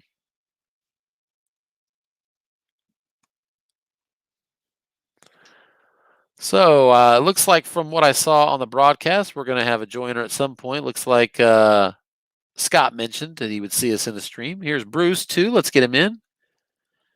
Hey there, Bruce. How you doing? I was better about 20 minutes ago. Yeah, that was a tough finish, Bruce. I can't think of worse ways to lose than on a fumbled kick return. It's just so tough, and so you certainly have my empathy. I know that doesn't feel good. No, I would have been if he would have stopped me and then got the ball back and won that way. That's different. But just fumbling on a kickoff when you really don't have no choice. That sucked. Yeah, that was definitely a tough moment. Congratulations to you, Scott, on a big victory. Yeah, thanks. I got really lucky, Bruce. You had me there. I got lucky on that last fumble. There's no doubt about it. Hey, you know what, Scott? On that last series that I had all the right rolls and all the wrong calls. Because I ran Sanders off tackle, 11 off his cards, a 74-yard gain. Oh yeah. And that went to Wentz's interception card. Oh no! There was another one. I catch that. If I would have run him on an end run, on a 4 is his long gain. I would have hit that too if I would have run the plays proper way. You didn't sequence it correctly, apparently. Obviously not. No, I got even luckier than I thought I did. Yeah. I wouldn't have deserved that anyway. But that was a lot of fun though. Thank you. What a heck of a game by Miles Sanders. Really, Carson Wentz just kind of had trouble matching what Jared Goff did. I'll kind of let you talk about that, but I'm going to take a look at this real quick because I am curious about what Goff ended up with. His percentage. You did a great job working him percentage-wise there. So Jared Goff on the day, 31 of 40, exactly 300 yards, 2 touchdowns, and important for Goff, not a single pick. Wentz was 19 of 42. with 2 picks and just a 37 rating. So, I mentioned on the broadcast, and I'll mention it here as well since you're on the broadcast with me, Bruce. I recall late last year in one of our broadcasts, you making the comment that you weren't looking forward to looking ahead to Wentz's card this year, and you knew you were going to have an uphill climb. You did a lot to put yourself in a position to win for sure, and got that big bad break at the end. But yeah, Wentz kind of cost you in this game. Yeah, he's got a terrible card. No two ways about it. And it could have been worse. You rolled several interceptions that he did not actually hit. Yeah, what surprised me was I didn't get sacked. I mentioned that as well. Aaron Donald was very quiet. Yeah, and you got Aaron Donald. You got a linebacker that's good. You got good pass rush and nothing. So I was shocked by that. You also, I noticed, it was interesting to me. I sort of expected Goff with some of these guys, Kupp and Woods, to be going long more often than they did. But it was the Eagles that, I remember at one point in the broadcast, I said, I'm hard pressed to remember a long pass from the Rams right now, but I think I remember 3 or 4 just to Zach Ertz. So you were dialing it up, kind of against the odds of the card, but I don't mean to in any way criticize that. I've won plenty of games before where your quarterback, this is pre-Mahomes obviously, where your quarterback leaves a lot to be desired, and you just got to catch him on wrong. And probably didn't get that as often as you needed in this one. No, just hoping for a break. That's all. Yeah, because the percentage is not there with a long pass with Wentz against that defense with a 6 there at free safety. It's low percentage, but. And I still like the approach generally. Like I said, your quarterback's not the best for it, but I guess I'm a believer that maybe coaches don't throw long as often as they could. I think that there's, from a risk-reward ratio, something there. And so I don't blame you. Plus, I noticed you did that once. You're up by a touchdown. And I mentioned also that, that's also something I like to do. You're up by 1 touchdown. They might be thinking I'm going to try to milk some clock, but let's throw over the top. And I saw you do that a couple times. So you just couldn't quite get it in with that quarterback. Yeah. So, Scott, let me ask you, help me out recalling the division here. So you, in week 1, played the Cowboys and won. So you're 2-0. Is that right? That's right. Yeah. Congratulations. A great start. So you beat the Cowboys and the Eagles back to back. Well, the NFC East was, as you recall, pretty weak last year. So, Cowboys and Eagles are both tough, great coaches, and I feel pretty happy to be 2-0 right now. Yeah, sure. I'll bet. Speaking of division and how strong it is, help me round out the rest of your division. I'm trying to think here. Did all 4 teams go 1-0 in your division? No, I believe the 49ers played the Cardinals in week 1. Oh, that's right. And so, Seahawks we have 1 loss. won. Yeah. Seahawks won, 49ers won, Rams won. Arizona lost, I think, in the last minute or 2. So Okay, that's right. I'd forgotten that there was that head-to-head matchup. So you're 2-0 as far as I know right now. I don't recall the Niners. Seattle beat New England. Oh, that's right. So you're tied. So they're 2-0, and I don't know what San Francisco did. Boy, Dennis Crowley's won a couple of close ones. That wily rascal just, he just finds a way. He's a great coach. He is. He's very much so. For sure. So anybody have anything else? Any other comments or questions? Well, I from think the game or anything? Key comment for me was I couldn't stop Sanders. I mean, that card is just, like, you got a great card and coached him really well. It's tough with that quarterback for sure. And even with all that, I still had to get super lucky at the end to pull it out. I was 50-50 thinking about doing an onside kick. I wish you would have. I know. Yes, you do. And I figured, you know what? I just got to trust my defense to try and get one stop here. So I kicked it and got lucky with that. You had 3 timeouts. I commented. I thought that was the right call. I mean, with 3 timeouts, you don't want to reduce it to an onside just that easily. I don't think. Right. Yeah. The fumble's a possibility too. So go ahead, Bruce. Yeah, well, on the kickoff, you hit the +4 in the automatic run back. But had you kicked it in the end zone, I would have still run it out because your coverage isn't so good. And I figured I'd kill the clock to the 2-minute warning. So I was going to run it out anyway. Huh. regardless. I would have risked the fumble even if it wasn't a mandatory run back. So Does your returner have anything exciting on his card? Not really. 46. no, Just going to wanted to take advantage of what the Rams defense had to offer there. exactly. Yeah, because I'd run one at the half for 42 yards and set up a score near the end of the first I half. remember that. Yeah. At the end of the second quarter, you marched up. I think you only had a minute 15 left and made it all the way down and scored a touchdown. So Yeah, that put me in the hole for the second half for sure. Yeah, you were working from behind for sure. Yeah. But you just had this steady diet, and also I noticed that you did something that I know that I've caught myself doing before, which is calling the same exact play like 3 times consecutive, because you just don't think they're going to think you'll do that. Right. And as soon as you've done it a second time, it's like, you don't really think I'd call that 3 times in a row, do you? Yeah. So you working that going over the middle to Tyler Higbee and stuff like that. So I get that. It's so fun to think about Right. the things that enter our mind as we're trying to think what would work. Yep. Anything to get back into the game for sure. No doubt. well, I know I'm going to be in trouble next game because I think Wentz is going to be overused and so Sanders is going to be overused. So going to have a couple guys. So next week is week 3. As I understand it, doesn't the actual sitting of the player not kick in until week 4 after there's 3 weeks of result, or is it kick in at week 3? I thought it was week 3. I could be corrected on that, but yeah, I thought it was week 3 that the sitting starts. But As you can see, I've done the precise calculations to make sure I've put myself in the best position to win this year. yeah, But anyway, listen, hey, great game. I really liked kind of having a later game to go to. And so it was kind of fun. I'll put Nice. this out there for everybody to see. And congratulations to you, Scott. Hey, listen, before I let you go, I wanted to also say, Scott, another thing I mentioned on the broadcast is I think it's fair to say that you probably don't get enough credit and thanks for the work you do on our website.